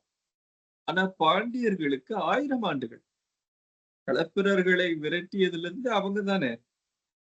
அதுக்கப்புறம் சோழர்களுடைய ஆட்சி வந்தப்ப கூட ஒரு கட்டத்துக்கு மேல சோழர்களால பாண்டிய நாட்டை அவங்களாலேயே ஆட்சி பண்ண முடியல. சோ இவங்க வேற வழி இல்லாம பாண்டிய மன்னர்களையே கூப்பிட்டு இருங்க அப்படின்னு சொல்லிதான் அந்த ஆட்சி நடந்தது. அதுக்கப்புறம் பாண்டிய மறுமலர்ச்சி, மறுபடியும் பிற்கால பாண்டியர்கள், சுந்தர பாண்டியனுடைய மறுமலர்ச்சி, இப்படி 1000 ஆண்டு வரலாறு இருக்கு அவங்க கிட்ட சொல்றதுக்கு. ஆனா அது யாரும் எடுத்து சொல்றது இல்ல. அவ்வளவு இருக்கும்போது அதை சொல்லாம விட்டுடுறாங்களே அப்படிங்கிற ஒரு வருத்தம் எனக்கு ரொம்ப நாளாவே உண்டு. இந்த பொன்னியின் செல்வன், அப்புறம் ராஜராஜ சோழன், நடிகர் திலகன் நடிச்சிட்டாருன்னா அந்த பாத்திரம் வந்து அவ்வளவுதான் மக்கள் மனசுல அப்படி பதிஞ்சிரும். அது கட்டபொம்மனா இருந்தாலும் சரி, ராஜராஜ சோழனா இருந்தாலும் சரி, கப்பலோட்டிய தமிழனா இருந்தாலும் சரி, அவர் இவன் திருவிளையாடல்ல சிவனா வந்தாருல்ல, வேற யாரையும் சிவனே ஒத்துக்க மாட்டேங்கிறான். சிவனே நேர்ல வந்தா நடிகர் திலகம் மாதிரி இருக்கியா அப்படின்னு கேள்வி கேட்பான் இப்ப இருக்கிற நிலைமையில. அப்படி அவர் நடிச்சிட்டாரு. சோ இது மிக அந்த அந்த ராஜராஜ சோழன் ஏற்கனவே பெருமை உள்ள மன்னர், அதை யாரும் நம்ம மறுக்க முடியாது. அது இன்னும் பல படி மேல கொண்டு போய் உட்கார வச்சிருச்சு. அதனால அதுல இருக்கக்கூடிய ஆர்வம் அது எல்லாருக்குமே பிடிக்குது. அதை பத்தி பேசுறதுக்கு பிடிக்குது. வேற என்ன, அதுல தவறில்லை. சோழர்களுடைய பெருமையை சொல்லுவதும் பேசுவதும் கதை எழுதுவதும் தவறில்லை. ஆனா இங்க ஒரு 1000 வருஷம் சும்மா கிடக்க, அதை எடுத்து ஏதாவது பண்ணணும்ல, அவ்வளவு இருக்கு. ஏன்னா இந்திய வரலாறுன்னு ஒண்ணு இருக்கு. அதுக்கு பின்னாடி பல சாதனைகள் இருக்கு. இப்ப நல்லா எடுத்து பாத்தீங்கன்னா தமிழ்நாட்டுல மக்கள் சோழன்னு பேர் வைக்கிறது இல்ல, சேரன்னு பேர் வைக்கிறது இல்ல. ஒரு இயக்குனர் இருக்கிறாரு, ஆனால் அது அது விதிவிலக்குன்னு வச்சுக்காங்க. பல்லவன் ஒரு பேர் அங்கங்க இங்கேயும் இருக்கலாம். ஆனா பாண்டியன்கிற பேரு எல்லா ஜாதிக்காரர்களாலும் தென் தமிழ்நாட்டில் வைக்கப்படுகின்ற பெயர். ஏதாவது ஒரு பாண்டியன் பின்னாடி இருக்கும். நீங்க எங்க இன்னைக்குன்னு இல்ல, நீங்க ஒரு 200 300 வருஷத்துக்கு முன்னாடி போய் பாத்தீங்கன்னாலும் இருக்கும். ஏன் அப்படி? பாண்டியன்கிற பெயர் மட்டும் எப்படி எல்லாராலும் இயல்பாக பயன்படுத்தக்கூடிய ஒரு பெயராக மாறியதுன்னு யோசிச்சாலே பாண்டியர்கள் மக்களோடு ஓரளவுக்கு நெருங்கிய மன்னர்களாக இருந்தார்கள் அப்படிங்கிறது நமக்கு புரியும். அந்த அந்த பாண்டியர்கள் வரலாற்றுல இருந்து நிறைய சொல்றதுக்கு இருக்கு. அப்படி இருக்கிறப்ப முதலா சொல்றது வீரபாண்டியனை பத்தி சொல்லுவோம். ஏன்னா கல்கி எழுதும்போது என்ன பண்ணிட்டாரு, பொன்னியின் செல்வன் எல்லாரும் படிச்சிருப்பீங்க. அந்த வீரபாண்டியன் வந்து அந்த ஊமை பிச்சின்னு ஒரு பாத்திரம் வரும். காது கேட்காது, வாய் பேசாது. அந்த அம்மா ஒரு கொஞ்சம் மனநிலை சரியில்லாம இருந்த காலத்துல வீரபாண்டியன் அவர்களை பாலியல் இது செய்து விட்டதாகவும், அதனால 2 குழந்தைங்க, ஒண்ணு நந்தினி, இன்னொன்னு அஹ் உத்தம அந்த உத்தம சோழன், அந்த மதுராந்தகன்னு பேர்ல சோழ நாட்டு அரண்மனையிலேயே வளர்ந்துட்டு வருவான். இப்படி எல்லாம் எழுதிட்டாரு. ஒரு எதிரிதான், அதுக்காக இவ்வளவு தூரமா ஒருத்தனை கீழே இறக்கணும் அப்படிங்கிற ஒரு வருத்தம் அந்த விஷயங்களை தெரிந்து கொண்டதுக்கு பின்னால் வந்தது. அப்பதான் நம்ம எழுதும் போது வரலாற்றுல என்ன இருக்கும், வரலாற்றுல என்ன நடந்ததோ அதை எழுதணும். எப்படி நடந்ததுங்கிறத கதை விடலாம். ஏன்னா எப்படி நடந்ததுன்னு யாருக்கும் தெரியாது, என்ன நடந்ததுன்னு தெரியும். அதனால என்ன நடந்ததுங்கிறத மாத்தாம எப்படி நடந்ததுங்கிறத நம்ம எல்லாருக்கும் பிடிச்ச மாதிரி கதையாக சொல்லணும். அந்த பாத்திரங்கள், வீரபாண்டியன்னா எல்லாருக்கும் பிடிக்கணும். படிக்கிறவங்களுக்கு வீரபாண்டியன்னா பிடிக்கணும். அந்த சுந்தரபாண்டியன்னா பிடிக்கணும். அவங்களுக்கு அடைக்கலம் கொடுத்த சேர நாட்டு பாட்டனார்னா பிடிக்கணும். இதெல்லாம் இவங்களெல்லாம் பிடிக்க வைக்கணுங்கிறது வந்து ரொம்ப அது எழுத்துல பண்ணணும். அதனுடைய முனைப்பு தான் இந்த முதல் புத்தகம். இது இன்னொரு புத்தகம், 2வது புத்தகம் வரப்போகுது. இதுல வந்து மதுரையை ஆட்சி செய்ய தொடங்குகிற வரைக்கும் இருக்கு. மதுரையை கைப்பற்றி மீண்டும் மன்னனாவது வரைக்கும் இந்த புத்தகம். அதுக்கப்புறம் என்ன நடந்ததுங்கிறது 2வது புத்தகம். அது விரைவில் வரும். ஒரு 2-3 மாசத்துல வந்துரும். எழுதி முடிச்சாச்சு. பதிப்புக்கான வேலைகள் ஓடிக்கிட்டு இருக்கு. இப்படி பல விஷயங்கள் இருக்கும்போது எல்லாத்தையும் எடுத்து சொல்லணும் அப்படின்ற ஒரு ஆர்வத்தினால அது முன்னாடி எழுதுறதுக்கு முன்னாடி இந்த கதை நடந்த இந்த வரலாறு தொடர்பான பல இடங்களுக்கு நேர்ல போய் தான் பார்த்தேன். மதுரையை சுற்றி அவ்வளவு வரலாற்று புதையல்கள் இருக்கு. நம்ம யாரும் போய் கூட மதுரையில மீனாட்சி அம்மன் கோயில் பாக்குறோம், திருப்பரங்குன்றம் இல்லைன்னா அழகர் கோயில்னு போயிட்டு வந்துடுறோம் இல்ல. ஆனா எண்பெருங்குன்றங்கள்னு 8 குன்றுகள் இருக்கு. எல்லாமே சமண குன்றுகள்.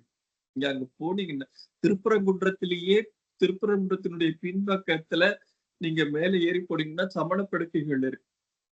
அது இப்போ அங்க இருக்கிற அந்த முருகன் கோயிலை விட பழமையானது. அங்கெல்லாம் ஏறி போய் பார்த்து எப்படி இருக்கு என்ன அதனாலதான் இந்த கதைக்குள்ள சமணம் வந்து அந்த காலத்துல செழித்து இருந்த காலகட்டம். அதையும் கதைக்குள்ள கொண்டு வந்து சமணம்னா என்ன, எப்படி தமிழ் சமணர்கள் எப்படி இருந்தாங்க, அவங்களுடைய வாழ்வியல் எப்படி இருந்தது, இந்த துறவிகள் எப்படி இருந்தாங்க, இதுக்கு முன்னாடி யாரும் வரலாற்று புதினத்துல சொல்லியிருப்பாங்களா அப்படின்னு எனக்கு தெரியல. சிவகாமியின் சபதத்துல சமணர்கள் வருவாங்க. பட் ஆனா அவங்க கெட்டவங்கள வருவாங்க. அவங்கள சரியான முறையில அதுல காமிச்சிருக்க மாட்டாங்க. சோ அதனால அதையும் சரியா இப்ப என்னன்னு இதை பத்தி ஒண்ணுமே தெரியாது. அப்ப தேடணும். அதுக்கு நண்பர்கள் உதவி. அதுக்கப்புறம் ஜெயினாலஜி ப்ரொஃபஸர் அவர் கனக அஜித் தாஸ் அவர்கிட்ட பேசி அவர் தகவல்கள் திரட்டி கொடுத்து எல்லாமே வந்து பாத்தீங்கன்னா ஒரு மிகப்பெரிய ஒரு தகவல் ஆராய்ச்சிக்கு பின்னாடிதான் எழுதப்பட்டது. அதுலயே சில மாதங்கள் போச்சு. கல்வெட்டுகளை எல்லாம் எடுத்து படிச்சு அதுக்கப்புறம் இந்த தகவல்களை எல்லாம் உள்ள சேர்த்து அதுக்கப்புறம் நமக்கு என்னென்ன தெரியுமோ அதெல்லாம் உள்ள போடணும் இல்ல. அந்த வேலையெல்லாம் பண்ணி தொடர்ந்து முதல் புத்தகம் 2வது புத்தகம் 2யும் எழுதி முடிச்சாச்சு ஒரு ஃப்ளோல. என்ன விட்டாருன்னா அப்புறம் மறுபடியும் திரும்ப ஸ்டார்ட் பண்ணும்போது கஷ்டமா இருக்குங்கிறதுனால 2யும் எழுதி முடிச்சாச்சு. இந்த கதையில பாத்தீங்கன்னா ஒரு பயணம் மாதிரி இருக்கும். ஒரு இடத்துல கதை தொடங்கி இன்னொரு ஊருக்கு போய் நீங்க மதுரையில இருந்து சேர நாட்டுக்கு போவீங்க. சேர நாட்டுல இருந்து இது கங்க நாடு அப்படின்னு சொல்றேன். நீ கர்நாடகாவில இருக்கு இல்லையா, கங்க நாடுன்னு சொல்லி அங்க போவோம். அங்க இருந்து ராஷ்டிரகூடத்துக்கு போவோம். ஏன்னா இங்க இருந்தவங்க எல்லாருமே இந்த கதையோட இந்த வரலாற்றோடு தொடர்புடையவர்கள். கங்கா மன்னர்கள், கங்க மன்னனாக இருந்த பூதுகன் அப்படின்ற கங்க மன்னன், அவனையே கதைக்குள்ள கொண்டு வர்றோம் அப்படிங்கிறது அதுக்கான காரணங்கள்லாம் இருக்கு. அடுத்த புத்தகத்திலையும் இந்த புத்தகத்திலயும் இருக்கு, அடுத்த புத்தகத்திலயும் இருக்கு. அதே மாதிரி ராஷ்டிரகூட மன்னன் கிருஷ்ணன் அவங்க வந்து சோழர்களுக்கு வந்து திருமண உறவு, சோழர்களோடு திருமண உறவு கொண்டு இருந்தவங்க அவங்க. அதாவது பெண் எடுத்து பெண் கொடுக்கிற வழக்கம் ராஷ்டிரகூடர்களோட சோழர்களுக்கு, சாளுக்கியர்கள்ட்டையும் ராஷ்டிரகூடர்கள்ட்டையும் சோழர்களுக்கு இருந்தது.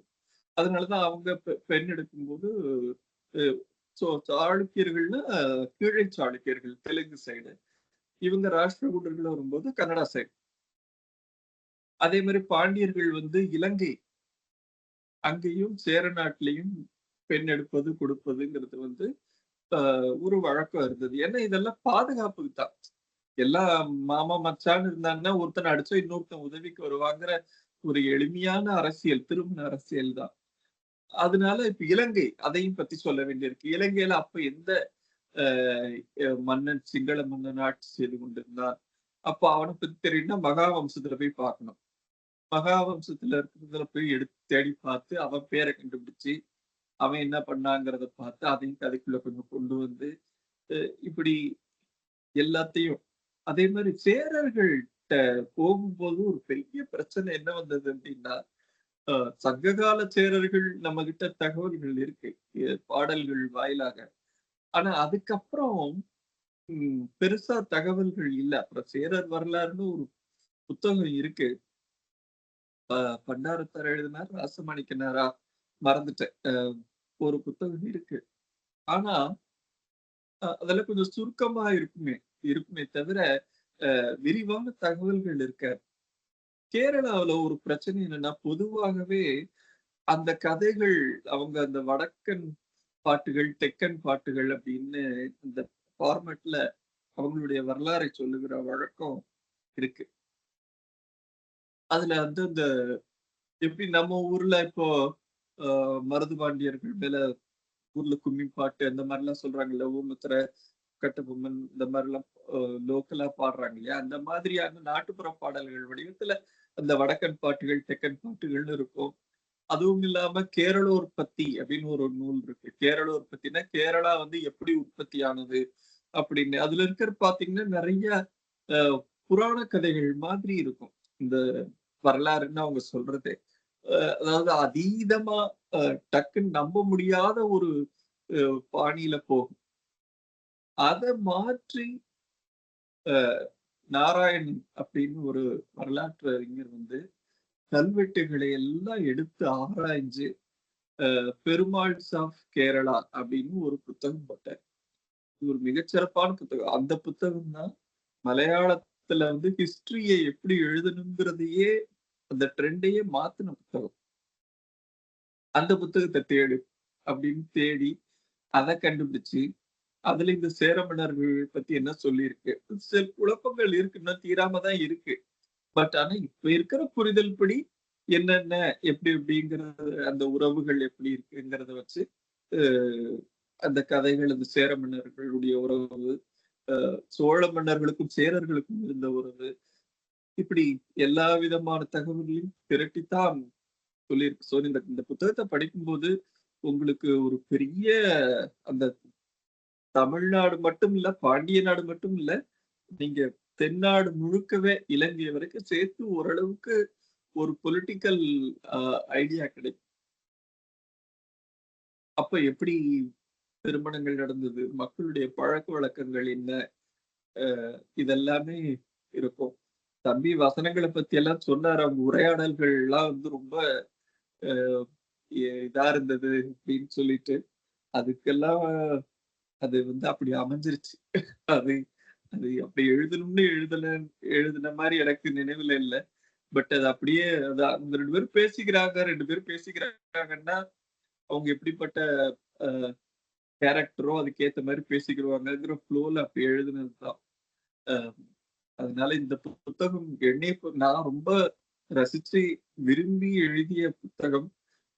இந்த புத்தகத்துல வந்து இன்னும் அந்த கதையில வர இந்த பொதியன், இயக்கி, பால், அப்போலோ, வீரபாண்டியன், சுந்தரபாண்டியன், தமிழ்வேலர், அப்புறம் போர்க்கள காட்சிகள், இதெல்லாம் இன்னும் உள்ள மண்டைக்குள்ளதான் இருக்கு. யாருமே ஈவன் பராந்தக சோழர், ஆதித்த சோழர் இவங்க எல்லாருமே வருவாங்க. ராஜசிம்ம பாண்டியன், ஏன் ராஜசிம்ம பாண்டியன் இலங்கைக்கு போனாரு, அப்போ இலங்கைக்கும் தமிழ்நாட்டுக்கும் என்ன மாதிரியான உறவு இருந்தது, இதெல்லாம் நமக்கு வியப்பா இருக்கும். நம்ம இன்னைக்கு இலங்கைக்கும் தமிழ்நாட்டுக்கும் இருக்கிற உறவு வேற மாதிரி ஆயிப்போச்சு. ஆனா அன்றைய உறவு எப்படி இருந்தது, குறிப்பா பாண்டிய நாட்டுக்கும் இலங்கைக்கும், இதெல்லாம் வரலாறு வந்து நமக்கு பல தகவல்களை சொல்லிக்கொண்டே இருக்கிறது. இன்னொரு ஒரு வருத்தத்துக்குரிய ஒரு இது என்னன்னா, வரலாறு திரும்ப திரும்ப நடக்குது. ஒண்ணு நடந்ததுன்னா அது அத்தோடு முடிஞ்சிருது இல்லை, அது வேறொரு வடிவத்துல சில காலம் கழித்து மறுபடியும் நடக்குது. இதுதான் இந்த வரலாறுகளை இறங்கி படிக்கும்போது நான் புரிஞ்சுக்கிட்டது. இந்த நல்லா பேசின தம்பிக்கும் இந்த வாய்ப்புக்கும் ரொம்ப நன்றி. ஏதாவது குறிப்பிட்ட கேள்விகள் இருந்தா கேளுங்க, நான் சொல்றேன். நன்றி தோழர். எனக்கு 2 கேள்விகள் இருந்தது. முதல் கேள்வி, பாண்டியர்கள் பத்தி ஏன் உங்களுக்கு இவ்வளோ ஆர்வம், ஏன் அதை எழுதணும்னு தோணுச்சுன்னு அதுக்கான விடையை உங்களோட உரையிலே வந்து நான் தெரிஞ்சுட்டேன். அதே போல நீங்க சொன்ன மாதிரி பாண்டியன்ங்கிற பெயர் வந்து நம்ம மக்களிடையே எவ்வளவு அந்யோன்யமா இருந்திருக்கு அப்படிங்கிறதுக்கு, நம்ம பெயர்களை வந்து தொடர்ந்து 1000 வருடமாக நம்ம வந்து அந்த பெயரை வைத்துக் கொண்டு இருக்கிறது இல்லாம, இன்னொரு மொழியைச் சேர்ந்த, இன்னொரு கலாச்சாரத்தை சேர்ந்த மன்னர்கள் இந்த நிலத்தை ஆண்டு வரப்போ, அவங்களும் தன்னோட பெயர்களுக்கு பின்னால பாண்டியன்கிற பெயரை வச்சுட்டாங்க. சோழர்களுமே வந்து இங்க பாண்டியன்கிற பெயரை வச்சுதான் வந்து முடிசூட்டிட்டாங்க. நாயக்கர்கள் வந்தப்பயும் பாத்தீங்கன்னா 45, 48 மரபு ஜமீன் நினைக்கிறேன். 72 நாயக்கர் ஜமீனா பாளையங்களை ஆக்குனப்போ, அந்த 72 பாளையத்தை சேர்ந்தவங்களும் தங்களோட பெயருக்கு பின்னால பாண்டியன்கிற பட்டத்தை போட்டுட்டாங்க. காரணம் என்னன்னா, மொழியாலையும் பழக்க வழக்கத்தாலையும் நம்ம அந்நியர்களா இருக்கோம். அப்ப இந்த மக்களோட கலக்கணும் அப்படின்னு சொன்னா, அந்த பெயர் தான் அந்த பெயர் தான் இப்பயும் வந்து அவங்களெல்லாம் பாண்டியர்கள்ன்னு கூப்பிடுவாங்க. எனக்கு கூட கோவம் வரும். எதுக்கு இவங்களும் பாண்டியர்கள்ன்னு கூப்பிடுறாங்க அப்படின்னு சொல்லிட்டு. அப்போ அந்த அந்த பேர் வந்து அவ்வளோ அந்யோன்யமானது தமிழ் ஈழத்துல. அ அத வந்து ரொம்ப சரியா சொன்னீங்க. அப்புறம் என்னோட அடுத்த கேள்வி வந்து, இந்த கள ஆய்வு பண்ணதா சொன்னீங்க இல்லையா? அப்ப ஆமா. வீரபாண்டியன் தலை கொண்ட அந்த இடத்த போய் பார்த்தீங்களா? வீரபாண்டியன் ஆமா அந்த இடத்துக்கு போனேன். அது வந்து அது வந்து வீர அ நம்ம சிங்கம்பட்டி அந்த சரவுண்டிங்ல இருக்கிறதா கேள்விப்பட்டேன். அது அது வந்து இல்ல உண்மையா? அங்க அ, இருக்க வாய்ப்புகள் குறைவு. வீர ம். சோழன்னு ஒரு ஊர் இருக்கு. வீர சரிங்க. சோழன்னு ஒரு ஊரு திருச்சுழி பக்கத்துல இருக்கு. ம். திருச்சுழின்னு கேள்விப்பட்டிருப்பீங்க எல்லாருக்கும். ரமணர் தெரியும், தெரியும். பொறந்த பள்ளிப்படை இருக்காங்க. ஊரு. ஆமா. அருப்புக்கோட்டையில இருந்து ம். அப்படி உள்ள ரைட்ல அப்படி போகும். எல்லாம் மதுரை பக்கத்துல தான். மதுரை, விளாத்திக்குளம் தான் இதுக்கு நடுவுல வரும் ஒரு மாதிரி. அங்கதான் வந்து சுந்தர சோழனுடைய பள்ளிப்படை இருக்கு. அந்த குண்டாற்றங்கரையில சுந்தர சோழன் இறந்து போகிறான். அவனுடைய பள்ளிப்படை அங்கதான் இருக்கு. அந்த கோயில் இருக்கு. அந்த கோயிலுக்கு போனேன். அங்க யாருமே இல்ல. கோயில் இருந்துச்சு நல்ல வேளையா. அப்புறம் அங்க சாயந்தரம் ஒரு ஒரு ஒரு இப்போ இந்த மாரி கூட்டம் போகாத கோயில்களுக்கு ஒரு நேர பூஜை அப்படின்ற ஒரு வழக்கம் இப்ப கொண்டு வந்திருக்காங்க போல இருக்கு. அதனால ஒருத்தர் சாயந்தரம் வந்து பூஜை பண்றாரு. அதே போல அந்தந்த இடத்துல சுந்தரபாண்டியனுடைய பள்ளிப்படை இன்னும் இருக்கு. அப்போ அந்த இடத்துல இருந்திருக்கிறான் குண்டாற்றங்கரை ஓரமாக இருந்திருக்கிறான்னா, அங்கதான் வந்து அ அந்த போர் நடந்திருக்கணும். அந்த வீர சோழன்னு பாண்டிய நாட்டுக்கு நடுவுல ஒரு அ ஒரு ஊருக்கு எப்படி பேர் வந்திருக்க முடியும்? இதுல சோழர்களுடைய ஒரு ஒரு ஒரு அது அது எப்படி சொல்றது? அது அது ஒரு குறையா சொல்றதா? இல்ல வழக்கம்னு எடுத்துக்கிறதான்னு தெரியல. அவங்க வந்து எங்க போனாலும், அவங்க எந்த இடத்த பிடிச்சாலும் அதோட பேர மாத்துறத, அந்த அடையாளத்தை அழிப்பதுங்கிறது ஒண்ணு அவங்க கிட்ட இருக்கு. இப்போ பாண்டிய நாட்டையே அவங்க கண்ட்ரோலுக்குள்ள கொண்டு வந்ததுக்கு அப்புறம், பாண்டிய நாடுன்னு கூட அவங்க சொல்லாம அது ஜெயங்கொண்ட சோழ மண்டலம் அப்படிங்கிறது. அது போல இலங்கையில போய் அவங்க அங்க அனுராதபுரத்தினுடைய தலைநகரம். அந்த அனுராதபுரத்த இவங்க கைப்பற்றிய பிறகு ஜனநாத மங்கலம் அப்படின்னு பேர மாத்துறது. இப்படி ஒவ்வொரு இடத்துக்கும் வந்து இந்த பெயரை அ பழைய பெயரை அழித்துவிட்டு புதிய பெயரை வைப்பதுங்கிற ஒரு வழக்கம் சோழர்கள்ட்ட இருந்தது. அப்படி இருக்கும்போது, அந்த வீர சோழன் அப்படின்றது வந்து யாருடைய பெயர்? பட்டப்பெயர்ன்னு பார்க்கணும். பராந்தக சோழனுடைய பட்டப்பெயர். அந்த பெயர் ஏன் அந்த இடத்துக்கு வந்தது அப்படின்னு யோசிக்கும்போது, அதுக்கு இப்படி ஒரு காரணம் இருக்குமோ அப்படிங்கிறப்ப, அந்த இடத்துல போர் நடந்திருப்பதற்கான வாய்ப்புகள் நிறைய இருக்கு. அதனால அந்த இடத்துல போர் நடந்ததாகவும், அந்த இடத்துல தலை கொண்டதாகவும் நான் எழுதியிருக்கேன். ம். சரிங்க தோழர். அதான் ஒரு ஒரு வாய்வழி தகவல்களா மட்டுமே இருந்தது. அந்த மலைக்காட்டுக்குள்ள வந்து போயி வீரபாண்டியனோட தலைய வந்து எடுத்துட்டு வந்ததா வந்து. அ வீரபாண்டியனுடைய தலையை எடுத்து சொல்றீங்களா? அது இன்னும் அத ஆமா, விட அது வேற. ஆமா. அதுக்கு அந்த இடத்த அதுக்கப்புறமா தான் வருவோம். கேட்டேன். சோ நான் இப்ப வந்து இது நீங்க சொன்னது சோழன் உத்தமசேனனுடைய தலை தலையை கொண்ட இடத்த சொன்னீங்களா தோழர்? இந்த இந்த சரிதானா? நீங்க சொன்னது அப்படித்தானா? அவங்க கேட்டது ஒரு மாதிரி இருந்தது, நீங்க சொன்னது ஒரு மாதிரி இருக்கு. ஆமா, ஆமா, சோழன் அவங்க ஆமா. தலை கேள்வி கொண்ட எனக்கு சரியா இடமா, புரிஞ்சு பாண்டியன் தலை கொண்ட இடமா நீங்க சொன்னது? நான் சொன்னது வந்து வீரபாண்டியன் உத்தமசீலியின் தலையை எடுத்த இடம். ஓகே. அது திருச்சுழி, அது திருச்சுழின்றீங்க. ம். திருச்சுழி பக்கத்துல வீர சோழன்னு ஒரு ஊர். இருக்கட்டும், நான் கேட்டுறேன், தெளிவாயிடும். அமுராவுக்கும் தெளிவாயிடும். திருச்சி ஆமா பக்கத்து தோழர். சாரி திருச்சுழியில இருக்கக்கூடிய பள்ளிப்படை பேர் என்ன? சுந்தரபாண்டியன் பள்ளிப்படை தான். சுந்தரபாண்டியன் பள்ளிப்படை. ஓகே, அப்போ சுந்தரபாண்டியன் என்பவர் அங்க இறந்திருந்தால் அவருக்கு வச்சிருந்த பள்ளிப்படைன்னு எடுத்துக்கொள்ளலாமா? அவருக்கு வச்ச பள்ளிப்படை தான். கல்வெட்டுகள்ல இருக்கு. இல்ல நான் அப்படி உள்ளதான் ரொம்ப கேட்கல, நான் ரொம்ப தெளிவாவே சிம்பிளா கேட்கிறேன். ஒருத்தருடைய பள்ளிப்படையில ஒரு மன்னருடைய பெயர் இருந்தால் அந்த மன்னருக்கு வைத்த பள்ளிப்படை என்று புரிந்து கொள்கிறோம். கரெக்ட் தானே? ஆமா. ம். அப்போ சுந்தரபாண்டியன் என்பவருக்கு வைத்த பள்ளிப்படையா? ஆமா, சுந்தரபாண்டியனுக்கு வைத்த பள்ளிப்படை. சரி, அப்ப அந்த சுந்தரபாண்டியன் வீரபாண்டியன் வரலாற்றுல எங்க வராரு? அவருடைய அண்ணன் அவரு. யாருடைய அண்ணன்? வீரபாண்டியனுடைய அண்ணன் சுந்தரபாண்டியன். சரி, ஒண்ணு. அவருக்கு அவரை கொன்னதோ அல்லது அந்த போர் நடந்ததோ வீரபாண்டியன் சம்பந்தப்பட்டது அல்ல, சுந்தரபாண்டியன் சம்பந்தப்பட்டதுன்னு சொல்றீங்க. வீரபாண்டியன் ஒரு போர் 2 பேரும் சேர்ந்துதான் போர் புரியுறாங்க. ஓகே, சொல்லுங்க. நீங்க சொன்ன தகவலை நான் தெளிவுபடுத்திக்கிறதுக்காக கேட்கிறேன். அங்க நடந்த ஒரு போர் நடந்தது. அந்த போர்ல அந்த சோழனை இந்த பாண்டியன் கொல்கிறான். ஓகே, ஆமா. அப்ப சுந்தரபாண்டியன் அங்க இறந்து போறாரா அதே ஊர்ல?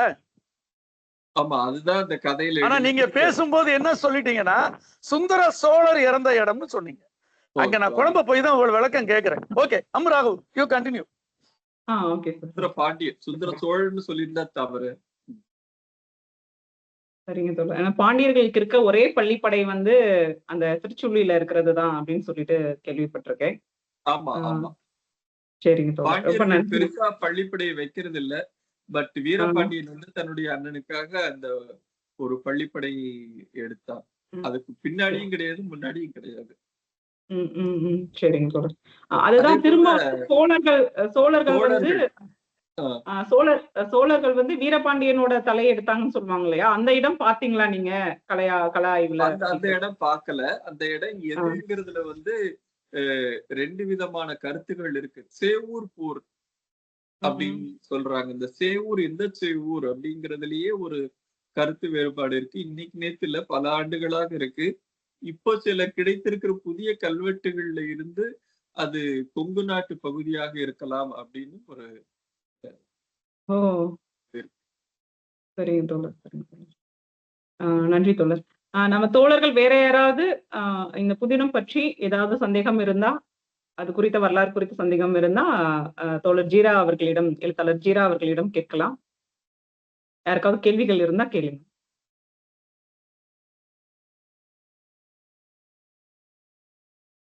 பேசலாமா தோழர் அம்மு? பேசுங்க தோழர். தோழர் பிரபாகர் ஒருத்தர் வந்து ஹேண்ட் ரைஸ் பண்ணிருக்காரு. சரி, நான் மெதுவா பேசுறேன், அவங்க பேசட்டும். பிரபாகர் தோழர், நீங்க கேட்கலாம். நன்றி. ரொம்ப அருமையா தொகுத்து வழங்கிட்டு இருக்கீங்க. ஒரே ஒரு கேள்விதான். இப்பதான் அந்த மனோகரனுடைய விளக்கமான அந்த இன்ட்ரோடக்ஷனை கேட்டுட்டு இருந்தேன். தமிழ் அந்த அளவுக்கு சரளமா வராது, பட் ஐ ட்ரை டு. இப்போ இந்த கதையை கேட்கும்போது நிறைய நமக்கு சம்பந்தமான, நம்ம வாழ்ந்த பகுதிகள் இருந்து சம்பந்தமான விஷயங்கள் நிறைய வரும் போல தெரியுது. ஸோ எத்தனை யங்கர் ஜென்ரேஷன்ஸுக்கு இது போய் சேரும் அப்படிங்கிறது எனக்கு தெரியல. ஆனா ஜீராவுடைய முயற்சி வந்து ஒரு படமா அவர் எடுக்கிறதுக்கான வாய்ப்பு இருந்துச்சுன்னா கொடுத்தாருன்னு சொன்னா பாசிபிளி நம்மளுக்கு அடுத்து இருக்கிற ஜென்ரேஷன்ஸுக்கும் அது போய் சேரும் அப்படின்னு சொல்லி ஒரு சின்ன விண்ணப்பம். அது ஜீரா கன்சிடர் பண்ணுவாருன்னு நினைக்கிறேன். படமா எடுக்கிறது ஒரு தனி திறமை. யாராவது படம் எடுத்தாங்கன்னா தாராளமா இதை வச்சு எடுக்கலாம், பேசலாம் உங்ககிட்ட. எழுதுற வரைக்கும் தானே என்னுடைய வேலை. கதையோ திரைக்கதையோ உரையாடல்களோ எல்லாமே. படமா வந்தா என்னைய போல மகிழ்ச்சி அடைகிறவங்க வேற யாரும் இருக்க மாட்டாங்க. நிச்சயமா. நான் திரைத்துறையில இருக்கிறவங்க நிறைய பேர் பரிச்சயம் இருக்கிறது, அதனால அந்த கேள்வி வச்சேன். உங்களுக்கு விருப்பம் இருந்தால் அதற்கு உண்டான முயற்சிகளை செய்யலாம். அவ்வளவுதான். நன்றி. கண்டிப்பாக. நன்றி பிரபாகர். கோமதி சங்கர் தோழர், நீங்க பேசுங்க, நீங்க கேளுங்க. இல்ல, நான் கொஞ்சம் பின்னாலேயே பேசுறேன். ஏன்னா மற்றவங்க யாரும் பேசுனாங்கன்னா அதையும் வச்சுக்கிட்டு நான் பேசுறது கொஞ்சம் நல்லா இருக்கும்னு நினைக்கிறேன். வேற யாராவது பேசட்டும், நான் திரும்ப வரேன். ஓகே. நண்பர்கள் வேற யாராவது கேள்விகள் இருக்கா? ஆக்சுவலி கோமதி சங்கர் சார் கேட்ட கேள்வி, ஆக்சுவலி நான் வாய் தவறி ஒரு தவறான விஷயத்த சொல்லிட்டாலும் கூட அதுக்கு பின்னாடி ஒரு சுவையான ஒரு தகவல் இருக்கு. அதாவது இந்த வீரபாண்டியன் உத்தமசீலியின் தலையை எடுத்தான் அப்படிங்கிறது இப்ப எல்லாருமே பொதுவா ஒத்துக்கிற கருத்தா இருக்குது. ஆனா கொஞ்ச நாளைக்கு முன்னாடி வரைக்கும் பல கொஞ்ச நாள்னா நான் சொல்றது ஒரு 30, 40, 50 வருடங்களுக்கு முன்னாடி, அதுக்கும் முன்னாடி பழைய ஆராய்ச்சியாளர்கள் காலத்துல இந்த வீரபாண்டியனால் கொல்லப்பட்ட சோழன் யார் அப்படின்னு ஒரு பெரிய ஆராய்ச்சியை பண்ணியிருக்காங்க. அப்ப கிடைச்ச தகவல்களை வச்சு அதுல சுந்தர சோழனாக இருக்க கூட வாய்ப்பு இருக்குன்னு அப்போ பேசி இருந்திருக்கிறாங்க. இத ஒரு தகவலா பகிர்ந்துக்கிறேன். நன்றி தோழர். வேற யாராவது தோழர்கள் கேள்விகள் இருந்தா எழுத்தாளர் ஜீரா அவர்களிடம் கேட்கலாம்.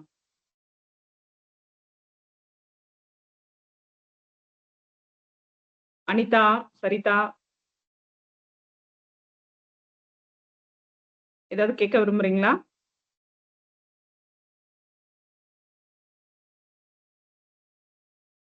வரலாறுங்கிறனால எல்லாரும் யோசிக்கிறீங்களா? இல்ல இது வரலாறுனாலும் பொதுவாவே இந்த வரலாற்று கதைகள் படிக்கிறதுல எல்லாருக்குமே ஒரு ஒரு இது இருக்கு. ஏன்னா அதுல இருக்கிற மொழிநடை, அதுல இருக்கக்கூடிய அந்த காலத்து கதையில என்ன அப்படிங்கிறது ஒரு யோசனை இருக்கத்தான் செய்யும். ஆனா அந்த வரலாற்று கதையை எப்படி போய் கொடுக்கறது இப்ப இருக்கிறவங்களுக்கு? ஏன்னா கல்கி பொன்னியின் செல்வன் எழுதின மாதிரி இன்னைக்கு ஒருத்தர் எழுத முடியாது. அந்த எழுத்து பாணி அதோட முடிஞ்சு போச்சு. இப்போ அது மாதிரி எழுதுனா படிக்க மாட்டாங்க. அப்போ இப்ப இருக்கிறவங்க எப்படி படிப்பாங்களோ அப்படி எழுதணும். அந்த எழுத்தினுடைய மாற்றம் வரணும். சோ அது எல்லாமே இது பண்ணிதான் இந்த புத்தகம் இருக்கு. அதனால நீங்க படிக்கணும்னு ஒரு நல்ல கதையை படிக்கணும், விறுவிறுப்பாகவும் இருக்கணும், அதே சமயத்துல ஒரு வரலாற்று உண்மையும் கலந்த புத்தகமா இருக்கணும்னா வீரபாண்டியன் கண்டிப்பா படிக்கலாம். உண்மையிலேயே நல்லா இருக்கு. நிச்சயமா தோழர் மனோகரன் தோழர் பேசினப்பவே வந்து முடிவு பண்ணேன், இது வந்து நிச்சயமா வாங்கி வாசிக்கணும் அப்படின்னு சொல்லிட்டு. அது போலதான் ஒரு ஆர்வத்தை தூண்டுற மாதிரிதான் இருந்தது அவருடைய உரை.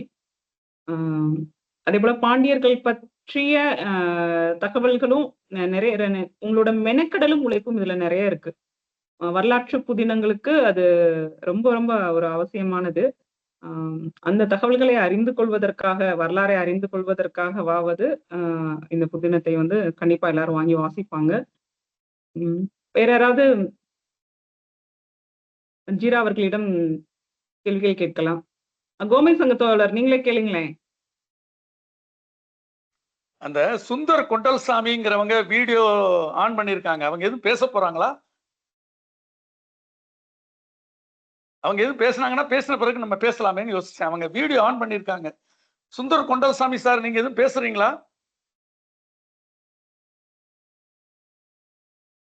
இல்லைங்க. ஓகே, சரி. அதாவது பொதுவா என்னன்னா, பேசும்போது மட்டும் வீடியோ ஆன் பண்ணிக்கணும். அதுக்காகத்தான் நாங்க அந்த வழக்கத்தை வச்சிருக்கோம். ஓகே, நன்றி. நான் பேசுறேன் அம்மு, பேசுறேன். சரிங்க தோழர். அனைவருக்கும் வணக்கம். இந்த புத்தகத்தை பற்றி சேதுபாலா ஒரு பதிவு போட்டிருந்தாங்க. அப்போ அந்த புத்தகத்தை, அந்த பதிவை வாசித்து விட்டு சேதுபாலாவிடம் நேரடியாக இந்த நூலை பற்றி ஒரு சில செய்திகள் பரிமாறிக்கொண்டேன். அப்போ இந்த புத்தகத்தை வாங்கி பார்க்கணுங்கிறதுக்கு எதுக்கு யோசனை வந்தது அப்படின்னா, அந்த அவர் சொன்ன மாதிரி தலைப்பு, அது நம்ம மனோகரன் பாண்டியன் அவங்களும் சொன்னாங்க, அந்த தலைப்பு அந்த மாதிரி ஒரு ஆசையை தூண்டுச்சு. இப்போ இந்த நீங்க அம்மு நிகழ்ச்சியை தொடங்கும் போது ஒரு விஷயத்த சொல்லி ஆரம்பிச்சாங்க. சோழர்களுடைய மெய்கீர்த்திகள், கல்வெட்டுக்கள் இதெல்லாம் பொதுவா தமிழ் வெளியில இருப்பது போல பாண்டியர்களுடைய கல்வெட்டுகளோ இல்ல அவருடைய பற்றிய செய்திகளோ இல்ல, குறைவா இருக்கு அப்படின்னு சொன்னாங்க. எனக்கு தெரிஞ்சு நெல்லையில நான் பார்த்த நிறைய கல்வெட்டுகள் பாண்டியருடைய நெல்லை மாவட்டத்துல தொடர்ந்து நான் கல்வெட்டுகளை படிக்கிறேன். பெரும்பாலும் பாண்டியர்கள் இல்ல தோழர், நான் வந்து கல்வெட்டுகள் இல்லைன்னு சொல்ல வரல, ஆதாரங்கள் அது நிறைய இருக்கு. ஆனா மக்களை சென்றடைந்தது சோழர்களுடைய மெய்கீர்த்தி சரி. ஓகே ஓகே, என்ன சொல்ல வந்தீங்க அப்படிங்க? என்ன சொல்ல வந்திருக்கிறீங்கன்னா, பாண்டியர்களை பற்றிய தகவல்கள் பொது வழியில நிறைய பேருக்கு போய் சேரல அப்படின்னு சொல்ல வரீங்க. ஆமா, அந்த முயற்சி அந்த முயற்சி நடக்கல அப்படின்னு நீங்க நினைக்கிறீங்க. ஆனா அது ஒரு வகையில உண்மை. பொன்னியின் செல்வன் தொடங்கி இப்போ வரைக்கும் சோழர் கால வரலாற்றுகளை நாவல்களா எழுதுறாங்க. ஓகே, அதே மாதிரி பாண்டியர்களை பற்றிய நாவல்கள் எழுதப்பட்டிருக்கு, ரொம்ப இல்லாவிட்டாலும் எழுதப்பட்டிருக்கு. குறிப்பா சொல்லணும் அப்படின்னு சொன்னா அகிலனுடைய கயல்விழி. அது ஒரு ஒரு நல்ல பாண்டியர் வரலாற்றை மையமா வச்சு எழுதின நாவல். சுந்தர பாண்டியனுடைய காலத்தை மையத்தை வச்சு எழுதினது. சரி, 400 ஆண்டு காலம் பாண்டிய நாட்டை ஆண்டிருக்கிற சோழர்களை பற்றிய செய்திகள் நிறைய வருவதில் அதிசயம் இல்லை. பாண்டிய நாட்டுல நான் குறிப்பா நான் இருக்கிற நெல்லை சீமையில சோழர்கள் கல்வெட்டு நிறைய இருக்கு. அதாவது ஒரு குறிப்பிட்ட காலத்துல யாரெல்லாம் பாண்டிய நாட்டை ஆளுகிறார்களோ அவர்களுடைய கல்வெட்டு வருது. நெல்லையப்பர் கோயிலுக்குள்ள போனா கல்வெட்டு களஞ்சியமா இருக்கு. அந்த கோயில் பாத்தீங்கன்னா சோழர் கல்வெட்டு நிறைய இருக்கு. ஒரு மூலையில நெல்லையப்பர் கோயில்ல சோழர் தலை கொண்ட வீரபாண்டியனுக்கும் ஒரு கல்வெட்டு இருக்கு. அதே பட்ட பெயர்ல சோழன் தலை கொண்ட வீரபாண்டியன் அந்த கோயிலுக்கு என்ன செஞ்சாரு அப்படிங்கிற ஒரு கல்வெட்டு இருக்கு. இந்த நெல்லையப்பர் கோயிலுடைய பழமை இந்த கல்வெட்டுல இருந்து எடுத்துக்கொள்ளலாம். 10ஆம் நூற்றாண்டு இந்த ஆளு வீரபாண்டியன். சோ ஆகவே 10ஆம் நூற்றாண்டில் இருந்து இந்த கோயில் வழிபாட்டில் இருந்திருக்கிறது என்பது போன்ற ஒரு செய்தி அந்த கோயிலுடைய பழமையை சொல்லுது. இப்போ இந்த சோழன் தலை கொண்ட வீரபாண்டியன் காலத்துல தான் அந்த பகுதியில தான் அந்த ஒரு 50 ஆண்டுகளுக்குள்ள ஒரு அந்த அரை நூற்றாண்டு காலத்துக்குள்ள அவர் வாழ்ந்த அந்த காலத்துக்குள்ளதான் பாண்டியர்களுடைய கல்வெட்டு இருக்குது. அதுக்கப்புறம் பாத்தீங்கன்னா சுந்தரபாண்டியன் காலம் வரைக்கும் சோழர் கல்வெட்டு தான் பாண்டிய நாட்டு பாண்டிய சீமைகள்ல இருக்குது. குறிப்பிட்ட காலம் இவன் நிச்சயமாக அந்த சோழர்களுக்கு ஒரு அச்சுறுத்துகிற மன்னவனாக இருந்திருக்கிறான் என்பது மட்டும் அந்த குறிப்பா தெரியுது. அப்புறம் ராகவன் ஒண்ணு சொன்னார் இல்லையா, திருச்சூழில இருக்கிற பள்ளிப்படையை பத்தி பேசும்போது நான் சொன்னதை வச்சு அவர் திரும்ப சொன்னார். அந்த சோழ மன்னன் கூட சுந்தர சோழனாக பேசப்பட்டிருக்கு. அது உண்மைதான். சதாசிவ பண்டரத்தாருடைய பாண்டியர் வரலாறுல படிச்சீங்கன்னா இந்த இடம் வரும்போது வீரபாண்டியனை பற்றி அவர் சொல்லும் போது வீரபாண்டியன் அந்த அதாவது அவன் எந்த தலையை எடுத்தானோ அது சுந்தர சோழனுடையது என்று ஒரு கூற்று இருக்கிறது என்று அவர் ஆரம்பிக்கார். அந்த இடத்தை ஆரம்பிச்சுட்டு ராகவன் சொன்ன மாதிரி அன்றைக்கு ஒரு சர்ச்சையாக இருந்ததுங்கிறத அந்த ஒரு வரியில சொல்லிட்டு அதை மறுக்கிறார். இருக்க முடியாது, அவர் பொன் மாளிகை துஞ்சிய சுந்தர சோழன் ஒரு கல்வெட்டுல கிடைக்கிற போது அது நிச்சயமா இங்க இல்லை, ஆகவே அது சுந்தர சோழனாக இருக்க முடியாது. தவிர வீரபாண்டியன் கொல்லப்பட்டதாக சொல்லுகிற சேவூர் போர் கூட சுந்தர சோழர் காலத்துல நடந்திருப்பதால இதை நம்ம மறுக்கிறோம் அப்படிங்கிறத அவரு சொல்லிட்டு வந்துடுறார், வரலாறு புரிய வைக்கிறார். இப்போ நான் ராகவன்ட்ட கேட்க போற கேள்வி ஒண்ணு, இது இந்த நாவல் மனோகரன் பேசுறத வச்சு நான் புரிஞ்சுக்கிட்டது 2 பாகம். ஒன்று தான் வந்திருக்கு. நீங்களும் சொன்னீங்க மதுரை ஆண்ட பிறகு என்ன நடந்தது என்பதை நான் அடுத்தாலதான் சொல்ல போறேன், எழுதியிருக்கேன், வரல நீங்க. அப்போ வீரபாண்டியன் அந்த சோழனை கொன்ற சம்பவம் இந்த நாவல்ல வந்துட்டுதா இல்ல நீங்க எழுத வரப்போற நாவல்ல இருக்குதா? இந்த முதல் கேள்வி சொல்லுங்க, பதில். இதுல வந்துருச்சு. இந்த புத்தகம் அதை பத்தியே தான். அப்ப 2வது புத்தகத்துல மதுரையை அவன் ஆண்ட பிறகு வந்த செய்தியை சொல்வது அது எப்படி புரிஞ்சு கொள்ளணும்? இல்ல நீங்க இப்போ கேள்வி நீங்க வீரபாண்டியன் கொல்லப்பட்டதை பத்தி சொல்றீங்களா இல்ல வீரபாண்டியன் குறிப்பா இந்த முதல் பாகத்துல வீரபாண்டியன் அந்த சோழ மன்னனை கொன்று விட்டதாக வந்து விட்டதுன்னு சொல்றீங்க, கரெக்டா? சரி. அப்ப அடுத்த பகுதி வீரபாண்டியன் சாகக்கூடிய வழக்கும் வரக்கூடிய பகுதியா 2வது பகுதி? ஆமா, வீரபாண்டியனுடைய முடிவு வரைக்கும் போகும். அது கொஞ்சம் எனக்கு நீங்க பேசும்போது எனக்கு ஒரு சின்ன குழப்பம் இருந்து அதை தெளிவுபடுத்துக்காக கேட்டேன். ஓகே, சோ இப்போ வீரபாண்டியனுடைய முக்கியமான அந்த போர் வெற்றியை சொல்லக்கூடிய ஒரு பகுதியை இந்த நாவல்ல வச்சிருக்கீங்க, தலைப்பாவும் வச்சிருக்கீங்க. இப்ப எனக்கு என்ன குழப்பம் வந்துட்டுன்னா, சேதுபாலா என்கிட்ட பேசணும்னு இந்த புத்தகத்தை வாங்கி படிக்கணும்னு ஆசைப்பட்டேன்.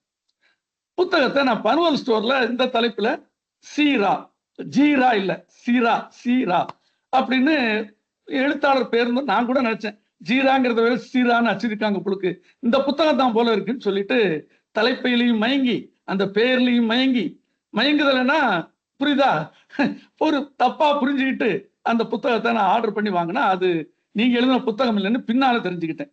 அது அந்த ஒரு தலைப்பும் அந்த ஆசிரியர் பெயரும் அத்தனை குழப்பத்தை உண்டு பண்ணிடுச்சு.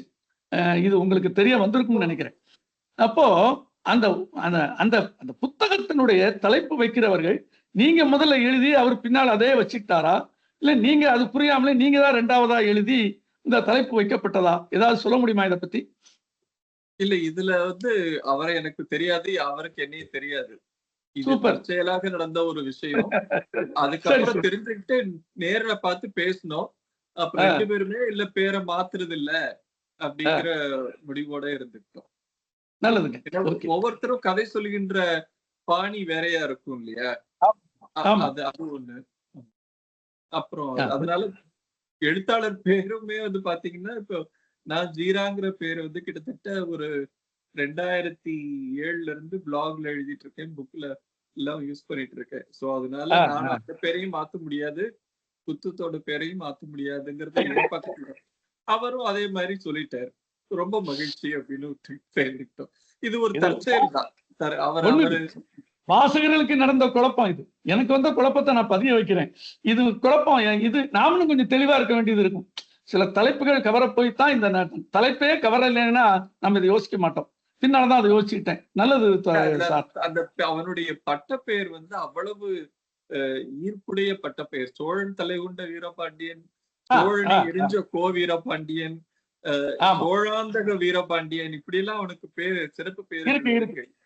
அதனால அந்த பேர் மேல ஒரு காதல் எல்லாருக்கும் எழுதுறவங்களுக்கு வர்றதுல வியப்பே இல்லை. நான் அவரையும் தவறு சொல்ல மாட்டேன், என்னையும் தவறு சொல்ல மாட்டேன் இந்த விஷயத்துல.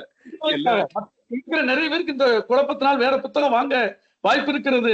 என் தவறு, நான் செய்த தவறு மற்றவர்களும் செய்து விட வாய்ப்பு இருக்கிறது என்பதற்குனாலதான் அந்த தகவலை நான் முன் வச்சேன். அந்த புத்தகத்தோட சுட்டிய எப்படியாவது கொடுக்கறதுக்கு முயற்சி பண்றேன். எப்படி ஏன்னா நான் உங்க புக்க வாங்குறதுக்கு தான் முயற்சி பண்ணினேன். அதுக்காக தான் இந்த அரங்கத்துல நான் அதை சொல்றது. இந்த நிகழ்ச்சிக்கு முன்னால் அந்த புத்தகத்தை படித்து விட்டு வந்தால் இன்னும் கொஞ்சம் தெளிவாக நம்ம பேச முடியுமேங்கிறதுக்காக உங்க புத்தகத்தை தேடி போனால் எனக்கு வேற புத்தகம் கிடைச்சிருச்சு. இருக்கட்டும். இப்போ நான் இந்த உரைக்கு வரேன். நம்ம மனோகர பாண்டியனுடைய உரை, அவர் சொன்னாரு நான் பெரிதாக பேசி பழக்கம் இல்லை, இப்பதான் பேசுறேன் அப்படின்னு. அது ஒண்ணும் குற்றம் இல்லை. நல்லா பேசுனீங்க, நிறைய வளர்த்துக்கலாம். அதுக்கு ஒரே பாயிண்ட், நிறைய கேட்கணும். குறிப்பாக நீங்க நுழைப்புலம் அமர்வுகளை தவற விடக்கூடாது. வித்தியாசமான புத்தகங்களை வித்தியாசமான உரையாளர்கள் இங்க பேசுறோம். ஏற்புரை வழங்கக்கூடிய இந்த எழுத்தாளர்களை வைத்துக்கொண்டு பேசுகிறோம். நீங்க நிறைய பேச்சுக்களை கேட்கும் போது நீங்க இன்னும் தெளிவாக இன்னும் நிறைய சிறப்பாக பேசுவீங்க. இப்பவும் நீங்க நல்ல குறைபாடெல்லாம் பேசல, நல்லா பேசுனீங்க. ரொம்ப சந்தோஷமா இருக்குது. ஏன்னா நாங்கெல்லாம் பேசி பேசி பழகும் போது என்ன பண்ணிப்போம்னா, ஒரு 40 நிமிஷம் உரை இருக்குன்னா அதுல ஒரு 10 நிமிஷம் கதை கொஞ்சமாவது மேலோட்டமா சொல்லுவோம். அதுக்கப்புறம் அந்த புத்தகத்தினுடைய சிறப்புகளை ஒன்றொன்றா சொல்லுவோம். நீங்க கதையை சொல்லவே இல்லை. கதை எல்லாருக்கும் தெரியும்னு சொல்லிட்டீங்க. உண்மையிலே இந்த கதை எல்லாருக்கும் தெரியாது. எப்படின்னா, ஆயத்தகரிகாலம் கொலையை தெரிஞ்ச அளவுக்கு வீரபாண்டியன் ஒரு தலையை எடுத்தாருங்கிற கதை நிறைய பேருக்கு தெரியாது. அது அம்பு சொன்ன மாதிரி தான். அப்படி கதைகள் தமிழ் நிலத்துல தெரிய வரல. ஓரளவு நீங்க கதை சொல்லி இருந்தால் தப்பு இல்லை. நீங்க சொல்லாதனாலே ஒன்றும் குறை இல்லை. பின்னால ராகவன் சார் சொல்லிட்டாங்க. ஓகே. இப்போ அடுத்த கேள்வி.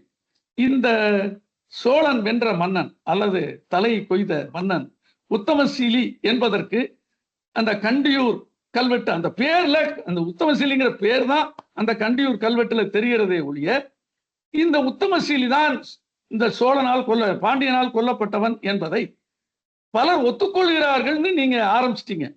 அதனால எந்த தரவின் கீழ் நீங்கள் ஒத்துக்கொண்டது எவ்வாறு என்று நான் தெரிந்து கொள்ள ஆசைப்படுகிறேன். இல்ல, இதுக்கு நேரடி தரவு கிடையாது. மன்னிக்கணும். என் பேர் அக்கலூர் ரவி. நான் ஒரு கேள்வி கேட்கிறேன், அதோட சேர்த்து பதில் சொன்னா நல்லா இருக்கும்னு நினைக்கிறேன். With permission from Gomathi Shankar. கேளுங்க ரவி. ராகவன், நான் கொஞ்சம் வெளியூர்ல இருந்ததுனால உங்க உரையை இந்த உரையை முழுமையா கேட்கல.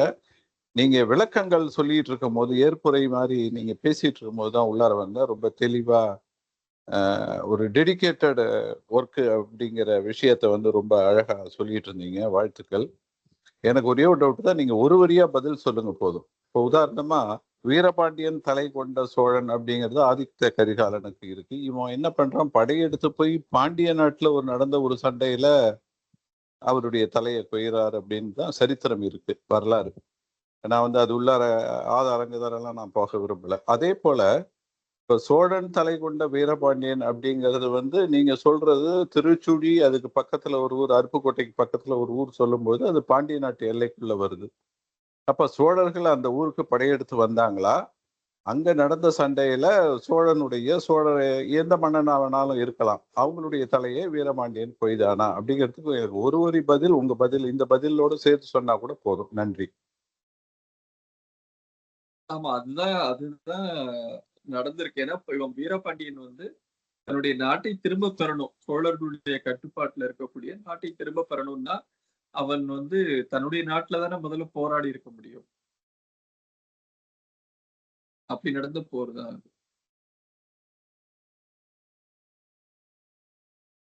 என் கேள்விக்கு Okay, சேர்த்து பதில் thank you, சொல்லிட்டீங்க. அப்பதான் thank you, அடுத்த thank you. கேள்விக்கு நாம போக முடியும். இல்ல உங்க கேள்வி, சாரி, நான் இவர் கேட்ட கேள்வியில உங்க கேள்வியை மறந்துட்டேன். உத்தமசீலியை மகிழ்ச்சி பத்தி ராகவன், thank you. சொல்லியிருந்தீங்க. ரொம்ப நன்றிங்க, ரொம்ப நன்றி. உத்தமசீலி தான் அப்படிங்கிறதுக்கு நேரடி தரவுகள் கிடையாது. உத்தமசீலி அப்படின்ற ஒரு இளவரசன் இருந்தாங்கிறதுக்கு அந்த கண்டியூர் கல்வெட்டு ஒரு தரவு. இதுல மத்த சோழ இளவரசர்கள் பத்தி எல்லாம் நமக்கு தெரியுது. கண்டராதித்தர் ஆகட்டும், ராஜாதித்தர் ஆகட்டும், அரிஞ்சயன் ஆகட்டும், இவங்க எல்லாம் இருந்தாங்க, இவங்க என்ன பண்ணாங்க, என்ன ஆனாங்க அப்படிங்கிறதுக்கான ஒரு வரலாற்று தரவுகள் நம்ம கிட்ட இருக்கு, உத்தமசீலியை தவிர. உத்தமசீலி கிடையாது. அப்படி இருக்கும்போது உத்தமசீலியாக இருக்க வாய்ப்பு இருக்கிறது. ஏன்னா அப்ப ராஜாதித்தன் வந்து தக்கோலம்ல அந்த வடக்க குறிப்பா ராஷ்டிர ஊழல்களை சமாளிப்பதில் அவனுடைய வேலை முழுசா போயிட்டு இருந்தது. அதனால கண்டராதித்தனும் இல்லை. கண்டராதித்தன் அதுக்கப்புறம் மன்னராகவே ஆகிறாரு. அரிஞ்சயனும் அதுக்கப்புறம் மன்னர் ஆகிறாரு. அப்ப அவங்க எல்லாம் இல்ல. ஒவ்வொருத்தரையா நீக்கிட்டு வரும்போது மிச்சம் இருக்கிறது தெரிஞ்ச பேரு உத்தமசீலின்ற பேரு. அதை வச்சு எல்லாரும் அந்த முடிவுக்கு வர்றாங்க. அதுதான் இருக்கும் அப்படின்ட்டு. அது இல்லை அப்படின்னு மறுக்கலாம். ஏன்னா இது நேரடியான தரவு இல்லை அப்படின்னு சொல்லலாம். அப்படி மறுக்கிறதுக்கும் நேரடியான தரவு இல்லைங்கிறது என்னுடைய கருத்து. உங்க நாவலுக்கு கொஞ்சம் வெளியே போய் நான் பேசலாமா? அனுமதி உண்டா? தாராளமா பேசலாம். சரி. எனக்கும் எல்லாம் தெரியாது, நானும் இப்பதான் தெரிஞ்சுக்கிட்டு இருக்கேன். இல்ல நான் நீங்க இவ்வளவு வேலை பார்த்து இந்த நாவலை எழுதியிருக்கும் போது நான் எதையும் குறைத்து மதிப்பிடாமல் உங்களுக்கு கீழே இருந்துதான் நான் என்னுடைய சந்தேகங்களை நான் கேட்கிறேன்னு நீங்களும் புரிஞ்சுக்கணும், இந்த அரங்கில் இருக்கிறவங்களும் புரிஞ்சுக்கணும். அதனால நான் சில சந்தேகங்களை தெளிய வைப்பது என்பதே இந்த அரங்கில் உள்ள பலருக்கு இந்த செய்திகளை கொண்டு சேர்ப்பது தான் என்னுடைய நோக்கம். ஆக அந்த வகையில பார்க்கும்போது உத்தமசீலியை பற்றி அந்த அவர் பேர்ல உத்தமசீலி என்று திருச்சி மாவட்டத்தில் கூட ஒரு ஊர் இருக்கு. ஆனா உத்தமசீலி தான் இந்த சோழன், அதாவது வீரபாண்டியனால் கொல்லப்பட்ட சோழன் என்பதற்கு முதல்ல கால கட்டுப்பாட்டுக்குள்ள அது வரல. நல்லா பார்ப்போம். இந்த வீரபாண்டியன் இந்த நாடு ராஜசிம்ம பாண்டியனுடைய பையன். ராஜசிம்ம பாண்டியனை வென்றவன் முதலாம் பராந்தகன். அவனுக்கு இருக்கிற பிள்ளைகள்ல ஒருத்தனை அவன் வென்று இந்த நாட்டை மீட்டு கொண்டான் அப்படிங்கிற ஒரு கருதுகோள் வந்தா, இந்த சோழன் அதாவது உத்தமசீலி என்று சொல்லப்படுகிறவனுக்கு அவன் இங்கேயே இருந்து ஏதாவது ஒரு, நீங்க சொல்ற தரவுப்படியே இந்த நாட்டில் இருந்தே, அதாவது பாண்டிய பகுதியில் இருந்தே சோழனுடைய பிரதிநிதியாக ஆட்சி செய்து அப்போ ஒரு சண்டை நடந்து இவனை கொண்டு இருக்கலாம் அப்படிங்கிற ஊகம் தான் நீங்க எடுத்துக்கிட்ட கதையிலையும் தரவுலையும் புரிந்து கொள்ள முடிகிறது. ஆனால் இந்த ஆயுத்த கரிகாலன் இறந்து போனது, அதாவது வீரபாண்டியனால் கொல்லப்பட்டதை செப்பேடுகள் சொல்லுது, சோழர் கால செப்பேடுகள் சொல்லுது. அதே சமயத்துல அந்த சோழர் கால செப்பேடுகளோ அல்ல சோழர் கல்வெட்டுகளோ தெரிந்தே வேண்டுமென்றே இப்படி ஒரு சோழனை ஒரு பாண்டியன் கொன்றான் என்பதை மறைத்திருக்கின்றன. ஆகவே நமக்கு தகவல் எதுவும் கிடைக்காமல் போய்விட்டதுன்னு நான் இந்த வரலாற்றுல ஒரு கருதுகோளை வச்சுக்கிறேன். நிச்சயமா தனது வெற்றிகளை பதிவு செய்கிற சோழர் கல்வெட்டுக்கள் தன் காலத்தில் தனது ஒரு இளவரசனை ஒரு பாண்டியன் கொன்றான் என்பதை மறைக்கின்றன என்பது போல நான் புரிந்து கொண்டதனால் இந்த சோழன் தலை கொண்ட பெயர், அந்த பாண்டியன் பெயர் யாரு, இந்த பாண்டியன் கொண்ட அந்த சோழனுடைய தலை, அந்த சோழன் யார் என்பது வரலாற்றில் மந்தனமாக அமைந்து விட்டது. ஆனா இதை ஏன் பாண்டியர்கள் செய்யல? எப்படி ஒரு சோழர் வெற்றிகளை எல்லாம் செப்பேடுகளிலும் கல்வெட்டுகளிலும் பொறித்து வைத்திருக்கிறவர்கள் பின்னால் வந்த வீரபாண்டியனுக்கு பின்னால் வந்த பாண்டியர்கள், இவந்தோ சோழர்களை வென்று அதற்கு பிறகும் 200 ஆண்டுகள் பாண்டிய அரசு நிலைத்திருக்கிறது. மாரவர்மன் சுந்தரபாண்டியன் காலத்துல இருந்து. அவங்களும் கூட தங்களுடைய மெய்கீர்த்தியில தன்னுடைய முன்னோன் ஒருவன் ஒரு சோழனை வென்றிருக்கிறான் என்பதை பதிவு செய்யவே இல்லை. அப்படியான கல்வெட்டுகளோ செப்பேடு ஆதாரங்களோ நமக்கு கிடைக்கல. ஆனாலும் கூட தன் பேரில் சோழன் தலை கொண்ட என்று அவன் போட்டுக்கொண்டான், சோழாந்தகன் என்று போட்டுக்கொண்டான். இவனுக்கு பின் வந்த எந்த மன்னர்களும் அதை பின்பற்றவில்லை அல்லது அதை நினைவுபடுத்தவில்லை. இதுதான் இந்த மந்தனத்துக்கு பின்னால் இருக்கக்கூடிய, இந்த வரலாற்றில் இருக்கக்கூடிய ஒரு பெரிய மறைவு பிரதேசம்னு நான் நினைக்கிறேன். ஆகவே நீங்க சொன்ன மாதிரி உத்தமசீலி என்ற மன்னன் தான் இறந்து போனவன் என்பதற்கு நேரடியான சான்று இல்லை. ஆனால் என் கேள்வி அங்கு இல்லை. உத்தமசீலி என்பவன் பராந்தகனுக்கு ஒரு மைந்தனாக இருந்தான் கூட அந்த சோழர் கால செப்பேடுகளோ சோழர் கல்வெட்டுகளோ சொல்லலை. அது நீங்களும் ஏற்றுப்பீங்கன்னு நினைக்கிறேன். ஏன்னா ஒரே ஒரு இடத்துல அந்த கண்டியூர் கல்வெட்டுல பராந்தக உத்தமசீலி, பிராந்தகன் பீன் வருது, பிராந்தகன் உத்தமசீலி என்ற வரிகள் வருகின்றன. இந்த பிராந்தகன் என்ற அந்த முன்னோட்டு அவனுடைய தந்தையை குறிக்கிறது. அதனால அவன் பிராந்தகனுடைய பையனா தான் இருப்பான்ட்டு ஆராய்ச்சியாளர்கள் கல்வெட்டு ஆய்வாளர்கள் ஒரு முடிவுக்கு வர்றாங்க. ஆனாலும் கூட இவர் அந்த பராந்தகனுடைய பையனாக இருந்தால், முதலாம் பராந்தகனுடைய பையனாக இருந்தால் வேறு ஒரு செய்திகளும் நமக்கு ஆதாரமா ஒரு சப்போர்ட்டிவா இல்லை என்கிற போது இன்னும் கூட நீங்கள் சோழன் தலை கொண்ட, பாண்டியன் தலை கொண்ட சோழன் உத்தமசீலி தான் என்று நாம் வரையறுக்க முடியவில்லை. இருந்தாலும் கூட வரலாற்றில் இருக்கக்கூடிய சுவாரஸ்யம் என்பது மந்தனம் தான். அதை கண்டுபிடித்து எழுதுகிறவன் தான் சிறந்த வரலாற்று ஆசிரியர் என்பதாலே நீங்கள் இந்த பகுதியை எடுத்துக்கொண்டு ஒரு நாவலை செய்தது நான் உண்மையிலேயே மகிழ்ச்சி அடைகிறேன். இதை நான் இந்த நாவலை படித்து விட்டு பேசியிருக்க வேண்டும், அந்த வாய்ப்பு எனக்கு கிடைக்காமல் போய்விட்டது. பரவாயில்லை, படித்து விட்டு திரும்பவும் உங்களோடு பேசக்கூடிய வாய்ப்பு எனக்கு அமையும். ஆனாலும் மிகச்சிறந்த ஒரு வரலாற்றில் சொல்லப்படாத ஒரு பகுதியை நீங்கள் நாவலாக்கி இருக்கிறீர்கள். உங்களுக்கு பக்கத்தில் சமகாலத்தில் இன்னொருவர் ஆக்கி இருக்கிறார், அது இருக்கட்டும். இதற்கு முன்னால் உங்கள் 2 பேருக்கு முன்னாலே ஒருவர் ஆக்கி இருக்கிறார். அது அவர் பேரு உளிமகிழ் நினைக்கிறேன். அவர் ஆயத்த கரிகாலன கதாநாயகனை வச்சு இந்த கதையை சொல்லியிருக்கிறாரு. அது வேற மாதிரி சொல்றார். அவர் உத்தமசீலிங்கிறத ஏத்துக்கல. ஒரு சோழனுடைய பிரதிநிதி, யாரோ ஒரு பிரதிநிதி பாண்டிய பகுதியில் இருந்திருக்க வேண்டும், அவனை இவர் கொன்று விட்டார். ஆகவே தான் சோழன் பிரதிநிதியவே அவன் சோழன் கொண்டதாக, சோழன் தலையை கொண்டதாக வீரபாண்டியன் எழுதி கொண்டார் அப்படின்னு அவர் ஒரு நாவல் எழுதியிருக்கிறார். இதுல நான் என்ன சொல்ல வரேன்னா, இந்த பகுதியை இன்னும் கொஞ்சம் ஆராயணும், முன்னையும் பின்னையும். ஏன்னா வீரபாண்டியனுக்கு பிறகு ஒரு 200 வருஷம் பாண்டிய வரலாறு மங்கிவிட்டது. அமய பயங்கர அமர பயங்கர் அவனோட சரி. அதுக்கப்புறம் பார்த்தீங்கன்னா பாண்டியர்கள் தான் முழுமையாக சோழ மண்டலத்தை ஆளுகிறார்கள். அம்மு சொன்ன மாதிரி சுந்தர சோழ பாண்டியன் என்று கூட பெயரை வைத்துக் கொண்டு இங்கே ஆண்டிருக்கிறார்கள். அதனால அந்த 400 வருஷம் என்பது பாண்டியர்கள் செய்த பல விஷயங்களை மறைத்து விட்டது என்று நன்றாக தெரிகிறது. அதையும் நாம் தேடலாம். நல்ல அருமையான ஒரு ஏற்புரையை தந்தீங்க, அதையும் நான் சொல்லணும். ஒரு நிதானமான ஒரு அழகான ஏற்புரை. கொஞ்ச நேரம் நீங்க ஆரம்பத்துல என்ன பேசுனீங்க எனக்கு தெரியாம போயிடுச்சு. எனக்கு நெட்டு கட்டாயி வெளியே போயிட்டேன். திரும்ப வரும்போது நீங்க கிட்டத்தட்ட உங்க உரையில ஒரு கால்வாசி பங்க முடிச்சிட்டீங்க. அதுல என்ன சொன்னீங்கன்னு எனக்கு தெரியாது. ஆனா உங்க ஏற்புரையை ரசித்த மட்டுக்கும் அருமையான ஒரு ஏற்புரை, நிதானமா இருந்தது. நுழைபுலத்துல உங்களை போன்றவர்கள் அறிமுகமானதும் எங்களுக்கு தெரிய வந்ததும் மிக சந்தோஷமா இருக்கு. இது உங்களை போன்றவர்கள் வரலாற்றிலும் மற்ற விஷயங்களிலும் ஆர்வம் உள்ளவர்கள் தொடர்ந்து எங்கள் நுழைபுலம் அமர்வுக்கு நீங்கள் பங்களிக்க வேண்டும். மனோகர பாண்டியனுக்கும் அதே விண்ணப்பத்தை நான் வைக்கிறேன். சென்ற முறை சேதுபாலாவை நாங்கள் அறிமுகப்படுத்தினோம். சேதுபாலா உங்கள் இருவரையும் எங்களுக்கு அறிமுகப்படுத்தி இருக்கிறார். இந்த அறிமுக சங்கிலி தொடர வேண்டும், நுழைபுலத்தை நீங்கள் செழுமை செய்ய வேண்டும் என்று கேட்டுக்கொண்டு முடித்துக் கொள்கிறேன். நன்றி, வணக்கம். ஒரே ஒரு தகவல் மட்டும் சொல்லி நான் முடிச்சுக்கலாமா? சொல்லுங்க. ஒரு 2 நிமிஷம். நீங்க சொன்னீங்க இல்லையா, இந்த வீரபாண்டியனுடைய சாதனையை அதுக்கப்புறம் பின்னாடி யாருமே சொல்லல அப்படின்னு சொல்லிட்டு. இது சோழர்கள் பக்கத்துல ஆதித்த கரிகாலனுக்கும் உண்டு. நீங்க கல்வெட்டுகள் செப்பேடுகள் படிச்சதுனால உங்களுக்கு கண்டிப்பா தெரிஞ்சிருக்கும். ஆதித்த கரிகாலன் மட்டும் வீரபாண்டியனுடைய தலையை எடுத்ததாக சொல்லிக் கொள்ளவில்லை. மொத்தம் 3 பேர் சொல்லிக்கிறாங்க. ஆதித்த கரிகாலனுடைய கல்வெட்டுகளில் தான் அவன் சோழன் வீரபாண்டியனுடைய தலையை கொண்டவன் அப்படின்னு இருக்கு. அதுக்கப்புறம் நீங்க பின்னாடி வரக்கூடிய செப்பேடுகளை பாத்தீங்கன்னா ஆதித்த கரிகாலனை பற்றி அவர்களே பெருமையாக பேசிக்கொள்வதில்லை. இன்னும் ஒரு பேர் மறந்துருச்சு. அதுல அவன் விண்ணுலகத்தை பார்ப்பதற்கு விரும்பி விண்ணுலகம் போனான்னு எழுதி வச்சிருக்கிறாங்க.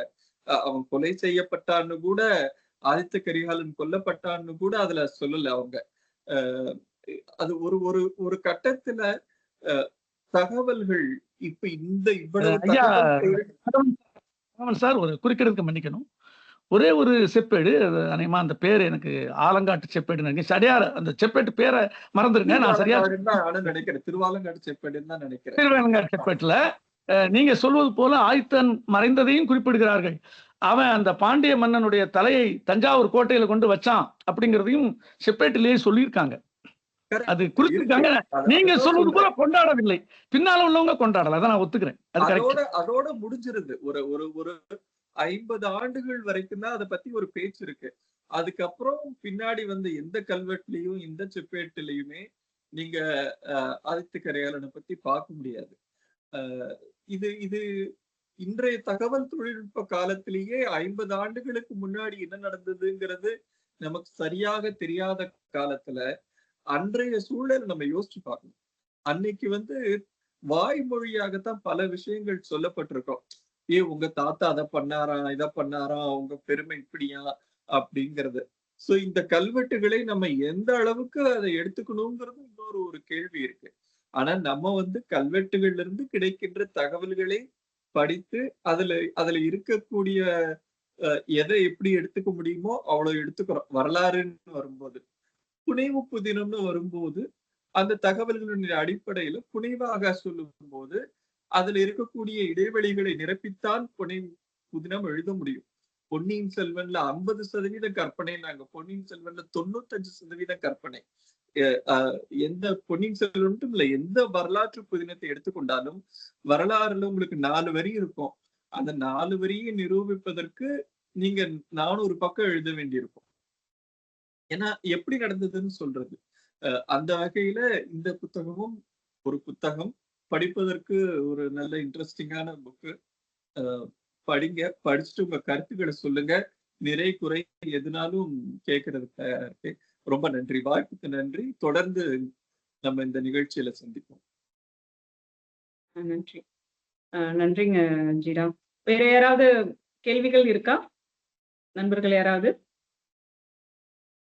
கேள்விகள் இல்லாத பட்சத்தில் வேற யாருக்கும் கேள்விகள் இல்லைங்கிறப்ப நான் ஒரு நிமிடம் மட்டும் பேசிடலாம் நினைக்கிறேன். ஓகே, பேசுங்க. அதுக்கப்புறம் நான் பேசி அனைவருக்கும் வணக்கம். கோமதி சங்கர் தோழர் குறிப்பிட்ட மாதிரி சேதுபாலா கடந்த வாரத்துக்கு முந்தின அமர்வுல வந்தாரு. இந்த முறை தோழர்களை வந்து நமக்கு அறிமுகப்படுத்தியிருக்காரு. அது ரொம்ப ஒரு மகிழ்வான செய்தி. ரெண்டாவது, அவருடைய உரையும் சரி, அதே போல நூலாசிரியருடைய ஏற்புரையில ரொம்ப தெளிவா நிதானமா அவர் சொன்ன விளக்கங்கள் எல்லாமே ரொம்ப சிறப்பா இருந்தது. எனக்கு என்ன ஒரு மகிழ்ச்சி அப்படின்னா, இன்றைய காலகட்டத்துல ஒரு சின்ன உதாரணம் சொல்லணும் நகைச்சுவை அப்படின்னா, சில நாட்களுக்கு முன்னால சமூக வலைதளங்கள்ல ஒரு சின்ன மீம் சொல்ல முடியாத ஒரு செய்தியா ஒண்ணு, அதாவது செய்தி வாசிப்பாளர் ஃபாத்திமா பாபா அவங்களுடைய படத்தை வந்து ஷேர் பண்ணி, உங்களுக்கு எல்லாம் நடிகையா தான் தெரியும், ஆனா இவங்க ஒரு தனியார் தொலைக்காட்சி செய்தி வாசிப்பாளர் தெரியுமா அப்படின்னு சொல்லி ஒரு செய்தி பரவுச்சு. இதை ஏன் இங்க நான் குறிப்பிடுறேன்னா, ஒரு அண்மை காலத்துல நடந்த, ஏன்னா அவங்க அதுக்கு முன்னாடி தூர்தர்ஷன்ல செய்தி வாசிப்பாளராக இருந்தாங்கன்ற செய்தி கூட அந்த மீமை உருவாக்குனவங்களுக்கு தெரியலங்கிறது தான். அந்த அளவுக்கு தான் இங்க வரலாற்று புரிதல், வரலாற்றுக்கு மீதான ஆர்வம் எல்லாம் இன்னைக்கு சமகாலத்துல இருக்கிறத பாக்குறோம்.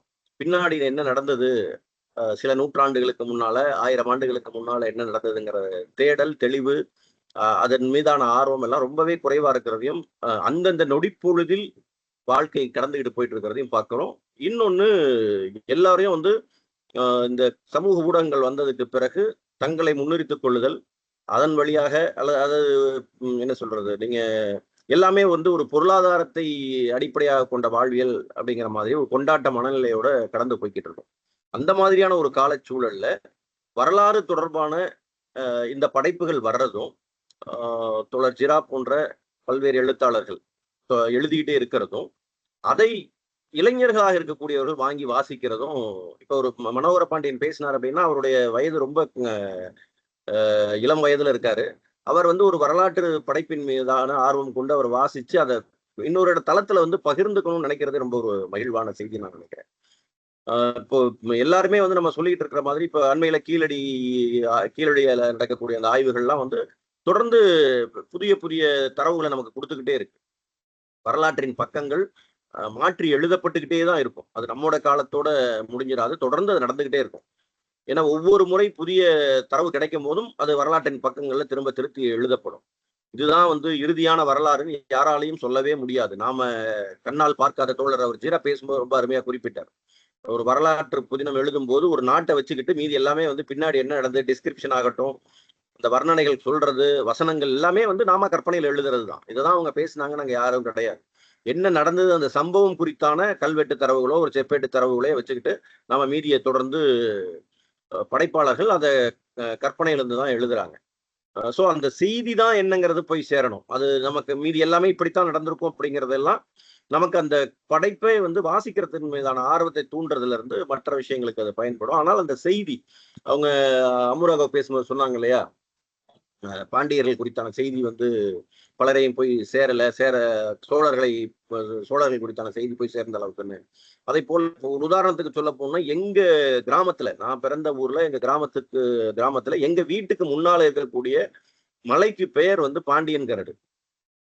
அது வந்து அதுல பாண்டியர்கள் வந்து சோழர்களுடனான போர்ல தோற்ற பிறகு அவங்களுடைய ஒரு பகுதியினர் வந்து அங்க தங்கி இருந்ததாகவும் சில செய்திகள் இருக்கு.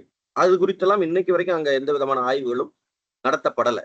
அது குறித்து நாங்க பல இடத்துல பேசிக்கிட்டு இருக்கோம், சொல்றோம். இதெல்லாம் வந்து இப்ப அண்மையில வந்து மேட்டூர் பக்கத்துல வந்து இதே போல ஒரு பாண்டியர்கள் வாழ்ந்த இடம் வந்து ஒரு இடம் இருக்குன்னு சொல்லி அங்க அகழாய்வுக்காக தமிழக அரசாங்கம் உத்தரவு போட்டிருக்காங்க. அது கடந்த பட்ஜெட்ல போட்டாங்கன்னு நினைக்கிறேன்.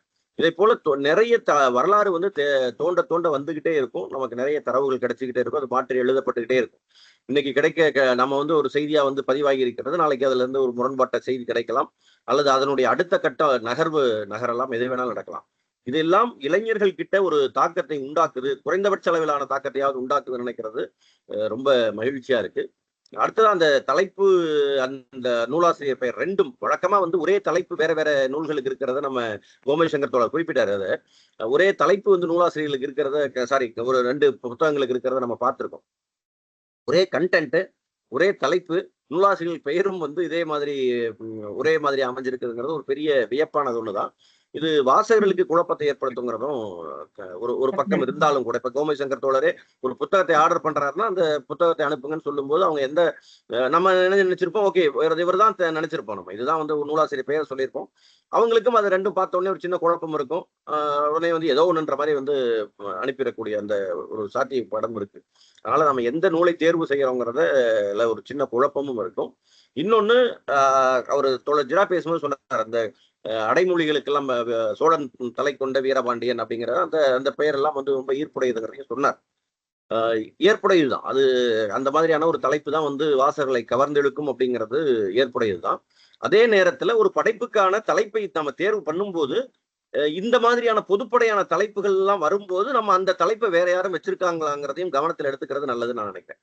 ஒரு பதிப்பாளரை நான் அதை தான் சொல்லுவேன். நான் கண்டிப்பா வந்து, ஏன்னா நூலாசிரியர் பெயர் நம்ம அப்படி வைக்க நீங்க பார்த்தோன்னே கண்டிப்பா உங்களுக்கு அதை தேடி நீங்க அதை கண்டறிஞ்சிருந்தீங்கன்னா ஒரு அதிர்ச்சியும் அப்பயே உங்களுக்கே தெரிஞ்சிருக்கும். ஏன்னா பெயரும் ஒரே மாதிரி இருக்கே, ரொம்ப குழப்பத்தை உண்டாக்குமேங்கிறது. அதுக்கு வாசகர்களுக்கு மட்டும் இல்லாம நம்ம ஏன்னா அவர் என்ன எழுதியிருக்காரு நமக்கு தெரியாது, நம்ம என்ன எழுதுறோங்கிறது நமக்கு தெரியும்.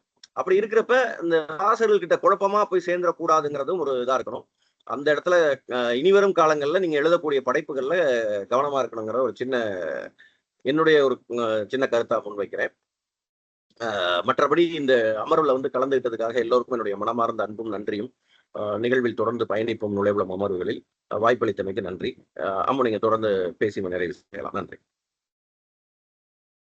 நன்றிங்க நல்லு. இந்த புத்தகத்தை நூலாசிரியரும் பேச்சாளரும் ஏதாவது சொல்றாங்களா அவங்களுடைய கருத்துக்களை கேட்டுட்டு முடிச்சு. சரி. இந்த புத்தகத்தை பொறுத்த வரைக்கும் நிறைய தற்செயல் நிகழ்வுகள் நிறைய நடந்திருக்குன்னு நினைக்கிறேன். ஏன்னா அதே தலைப்பு கொண்ட புத்தகம், அதே பெயரை கொண்ட எழுத்தாளர்னு இன்னொன்னும் இருந்திருக்கு, இன்னொரு புத்தகமும் இருந்திருக்கு. அதே போல இந்த நூல் அறிமுக விழாவுக்கு வந்து தமிழச்சி தங்க பாண்டியன், அந்த பாண்டியன்கிற ஒரு அடைமொழியோட அவங்க மூலமா வந்து தலைமையேற்றிருக்காங்க இந்த அறிமுக விழாவில். அடுத்தது இன்னைக்கு பேச வந்த மனோகரன் பாண்டியன், அவரும் அந்த பாண்டியன்கிற அந்த பட்டத்தோடய வந்து இன்னைக்கு வந்து பாண்டியர்களுடைய மெய்கீர்த்தி பேசும் ஒரு நூலை பற்றி பேசியிருக்காரு. இன்னொரு தற்செயல் என்னன்னா, பாண்டியர்கள் மேல ரொம்ப ஒரு அபிமானம் கொண்ட நான் வந்து நுழைப்புலம் அமர்வு தொடர்ந்து நான் கலந்துக்க முடியாம இருந்துச்சு. இன்னைக்கு ரொம்ப ரொம்ப யதார்த்தமா இயல்பா இந்த அமர்வை தொகுத்து வழங்க வேண்டிய ஒரு ஒருங்கிணைப்பு செய்ய வேண்டிய பணி எனக்கு கிடைச்சது. இதுவும் ஒரு ஆச்சரியமான இதுவும் ஒரு தற்செயல்கள்ல இதுவும் சேர்ந்துருச்சு. அடுத்ததாக ஒரு நிமிடம் மன்னிக்கணும். ஆக்சுவலி நான் இதை சொல்லணும் குறிப்பிடணும்னு நினைச்சேன். சரி வேண்டாமே அப்படின்னு வந்து அதை நானா வாலண்டியரா தான் தவிர்த்தேன். இப்ப நீங்களே வந்து அதை ஒரு ஒப்புதல் வாக்கு மூலமா கொடுத்துருக்கிறதுனால நான் இதையும் சொல்லணும்னு விருப்பப்படுறேன். நீங்க அவர் பேசும்போதே அந்த பாண்டியர்கள் குறித்தான செய்திகளை எல்லாம் பேசும்போதே உங்ககிட்ட தெரிஞ்ச அந்த மலர்ச்சியை நான் பார்த்தேன். அந்த பாண்டியர்கள் குறித்தான செய்தி எல்லாம் பேசும்போது அது ரொம்ப இயல்பா வந்தது. நானும் இதை ரொம்ப கவனிச்சேன். இதே போல சோழர்கள் குறித்தான செய்தியை பகிரும் போது ஒரு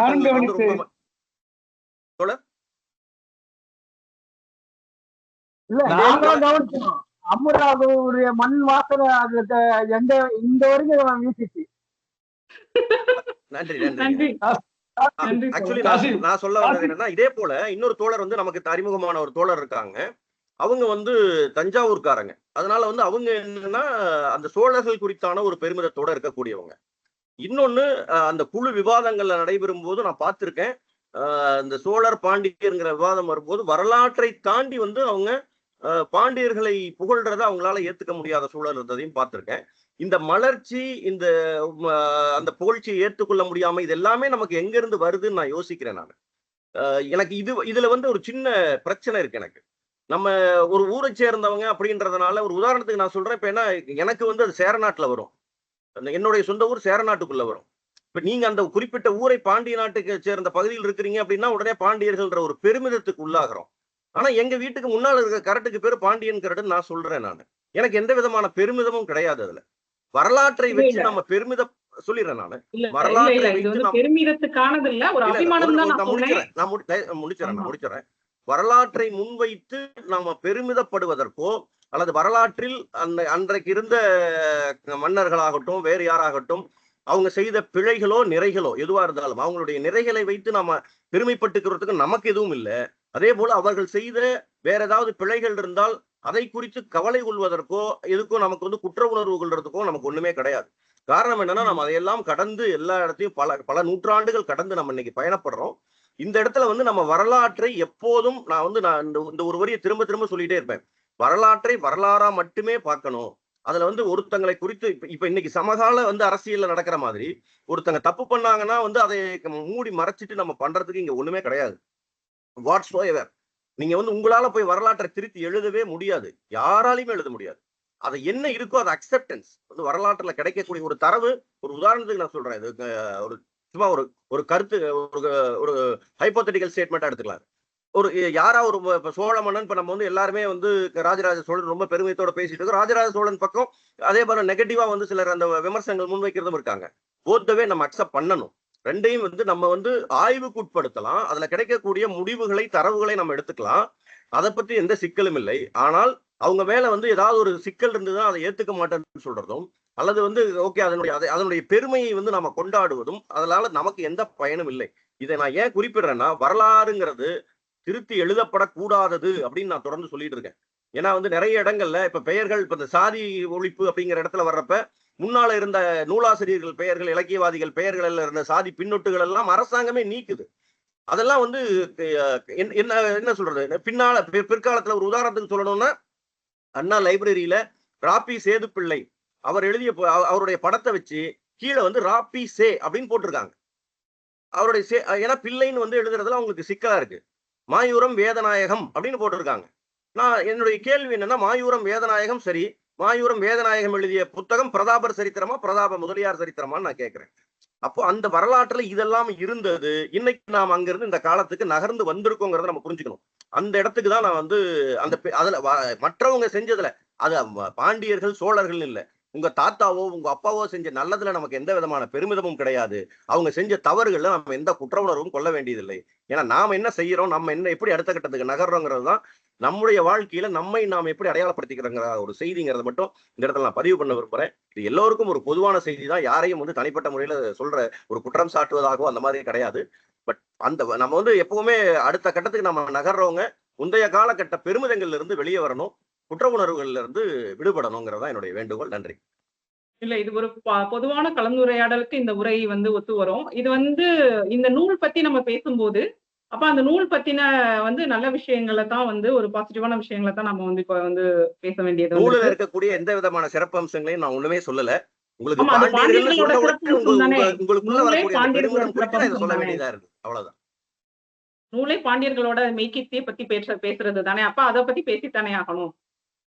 இப்ப வந்து பொன்னியின் செல்வனை வந்து கொண்டாடி இருக்கோம். பாண்டியர்கள் மேல நூலையோ அபிமானம் இருந்தாலும் படைப்பையோ நான் திரும்பவும் சொல்றேன், நூலையும் படைப்பையும் படைப்பாசிரியரையும் அவங்களுடைய திறமைகளையும் அதுல இருக்கக்கூடிய சொல்லாடல்களையும் இதையெல்லாம் கொண்டாடுறதுல எனக்கு எந்த பிரச்சனையுமே கிடையாது. ஒரு நூல் சிறந்த நூலா இருக்குன்னா அதை கண்டிப்பா கொண்டாடத்தான் வேணும். அதுல எந்த மாற்று கருத்தும் கிடையாது. தனிப்பட்ட முறையில நமக்குள்ள ஒரு பொங்கி எழுது பாத்தீங்களா ஒரு உணர்வு. பாண்டியர் நீங்க இப்ப ஏன்னா இந்த ஸ்டேட்மெண்ட் நீங்க சொல்லலாம், அந்த இடத்துல எனக்கு அது உண்மையா அது இருக்கா இல்லையாங்கிறது எனக்கு தயக்கம் வந்திருக்கும். நீங்களே சொல்லிட்டீங்க பாண்டியர்கள் ஒண்ணு எனக்கு வந்துட்டு ரொம்ப சந்தோஷமா இருந்தது.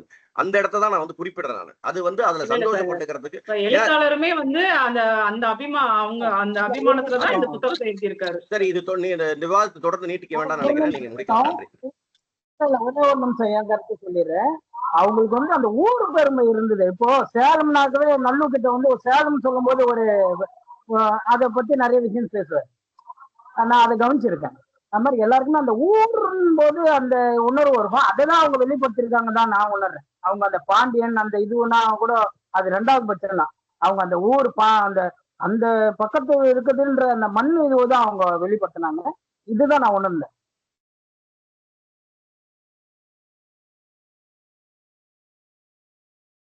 சரிங்க தோழர். நன்றி தோழர். தமிழன் காசி தோழர். நன்றி தோழர்.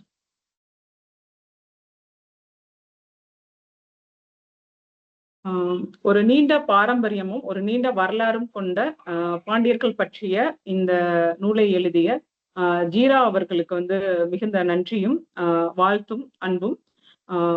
இந்த நூல் குறித்து மிக இளம் வயதாக இருந்தாலும் ஒரு வரலாற்று ஒரு புனைவு நூலை வந்து வாசித்து விட்டு மிக சிறப்பாக உரையாற்றிய மனோகரன் பாண்டியன் அவர்களுக்கும் எங்களது நுழைபுலம் சார்பாக எங்களது அன்பும் நன்றியும்.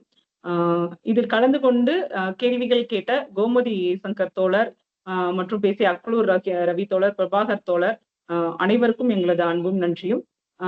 மனோகரன் பாண்டியன் மற்றும் ஜீரா அவர்கள் ஏதாவது சொல்ல விரும்புறீங்களா? நீங்க ஏதாவது சொன்னீங்கன்னா. நேரம் இந்த நிகழ்ச்சியில கலந்து கொண்டதுக்கு அனைவருக்கும் நன்றி. ஒரு நல்ல ஒரு கலந்துரையாடலாக இருந்தது. எனக்கும் நிறைய சொல்றதுக்கு வாய்ப்பு கிடைச்சது. இது மாதிரி இன்னும் நிறைய பண்ணலாம். நன்றி, அனைவருக்கும் நன்றி. நன்றி நன்றி தோழர். அனைவருக்கும் நன்றி. நுழைப்புலம் இந்த மனோகரன் சொல்றீங்களா, ஏதாவது பேசுறீங்களா? வாய்ப்பளித்த நுழைப்புலம் ரொம்ப நன்றி. அண்ட் சொல்ற மாதிரி இந்த வரலாறு நாவல்கள் அப்படிங்கிறத படிக்கிறதுக்கான ஆடியன்ஸ் ரொம்ப கம்மி அப்படின்னு பேசிட்டு இருக்கீங்க. அது அந்த அந்த தாட்ல இந்த புத்தகத்தை பாத்தீங்கன்னா எல்லாருக்குமே அப்படிதான் தெரியும். பெரிய புத்தகம் வரலாற்று நாவல் அப்படிங்கிற தாட்ல பார்க்க வேண்டியதில்லை. ஏன்னா இந்த புத்தகத்துல வந்து ஒரு பெரிய வாழைப்படத்துல கொஞ்சோண்டு மருந்து வச்ச மாதிரி தான் அதுல வரலாறு வச்சிருப்பாரு. அது மற்றது எல்லாமே நம்மளை கொண்டு போறது எல்லாமே அந்த ஒரு மேஜிக் மாதிரி தான் கொண்டு போவாங்க. பாலா இருக்கட்டும், அந்த இயக்கி பொதியனோட காதல் கதைகளா இருக்கட்டும், பால் வச்சு கொண்டு வர கேரக்டர்ஸ் எல்லாமே ரொம்ப மேஜிக்கலா இருக்கும். எல்லாருமே படிக்க முடியும். காலத்து இளைஞர் படிக்கிறது பெரிய ஆச்சரியம் இல்லை. ஏன்னா அது கொண்டு போன விதங்கள்னால அது அவ்வளவு சிறப்பா இருந்துச்சு. அதனால கண்டிப்பா எல்லாரும் படிக்கக்கூடிய நூலா இது இருக்குன்னு சொல்லிக்கிறேன். நன்றிங்க மனோகரன். கிட்டத்தட்ட வந்து இந்திய மன்னர்களிலே வந்து தமிழ் மன்னர்களில் முக்கியமா முதல் கப்பற்படையை கொண்டவர்கள் பாண்டியர்கள். வணிகத்திற்காக கடல் கடந்து அயல் நாடுகளுக்கு சென்று கிரேக்கம், யவனம் போன்ற அயல் நாடுகள் சென்று முதன்முறையாக வணிகம் செய்தவர்களும் பாண்டியர்கள் தான். அந்த அளவுக்கு ஒரு சிறப்பு வாய்ந்த ஒரு நீண்ட பாரம்பரியமும் வரலாறும் கொண்ட பாண்டியர்கள் பற்றிய மெய்கீர்த்தியை கூறும் இந்த நூலை எழுதிய ஜீரா அவர்களுக்கு மறுபடியும் எனது நன்றியும் அன்பும். இந்த இணையவழி இலக்கிய கலந்துரையாடலில் கலந்து கொண்ட எழுத்தாளர் ஜீரா அவர்களுக்கும் மற்றும் மற்ற நண்பர்களுக்கும் பேச்சாளர் மனோகரன் பாலா அவர்களுக்கும் நுழைப்புலம் சார்பாக, குழுமம் சார்பாக எனது அன்பையும் நன்றியும் தெரிவித்துக் கொண்டு இந்த நிகழ்வை விடைபெறுகிறேன். நன்றி. ஆமா ஆமா ஆமா முடிப்பதற்கு முன்பு ஒரே ஒரு வார்த்தை. அடுத்த நிகழ்வில் கார்குறிச்சி அருணாசலம் அவர்களை பற்றிய ஒரு நினைவோடை போல லலிதாராம் அவர்களால் எழுதப்பட்ட நூலை இந்துமதி கணேஷ் பேசுவார்கள். இதே போல அரங்கிற்கு அங்கேயும் வந்து எல்லோரும் நுழைவலம் அமர்வை சிறப்பிக்க வேண்டும் என்று முன்னமையே கேட்டுக்கொள்கிறேன். வணக்கம். நன்றி தோழர். நன்றி.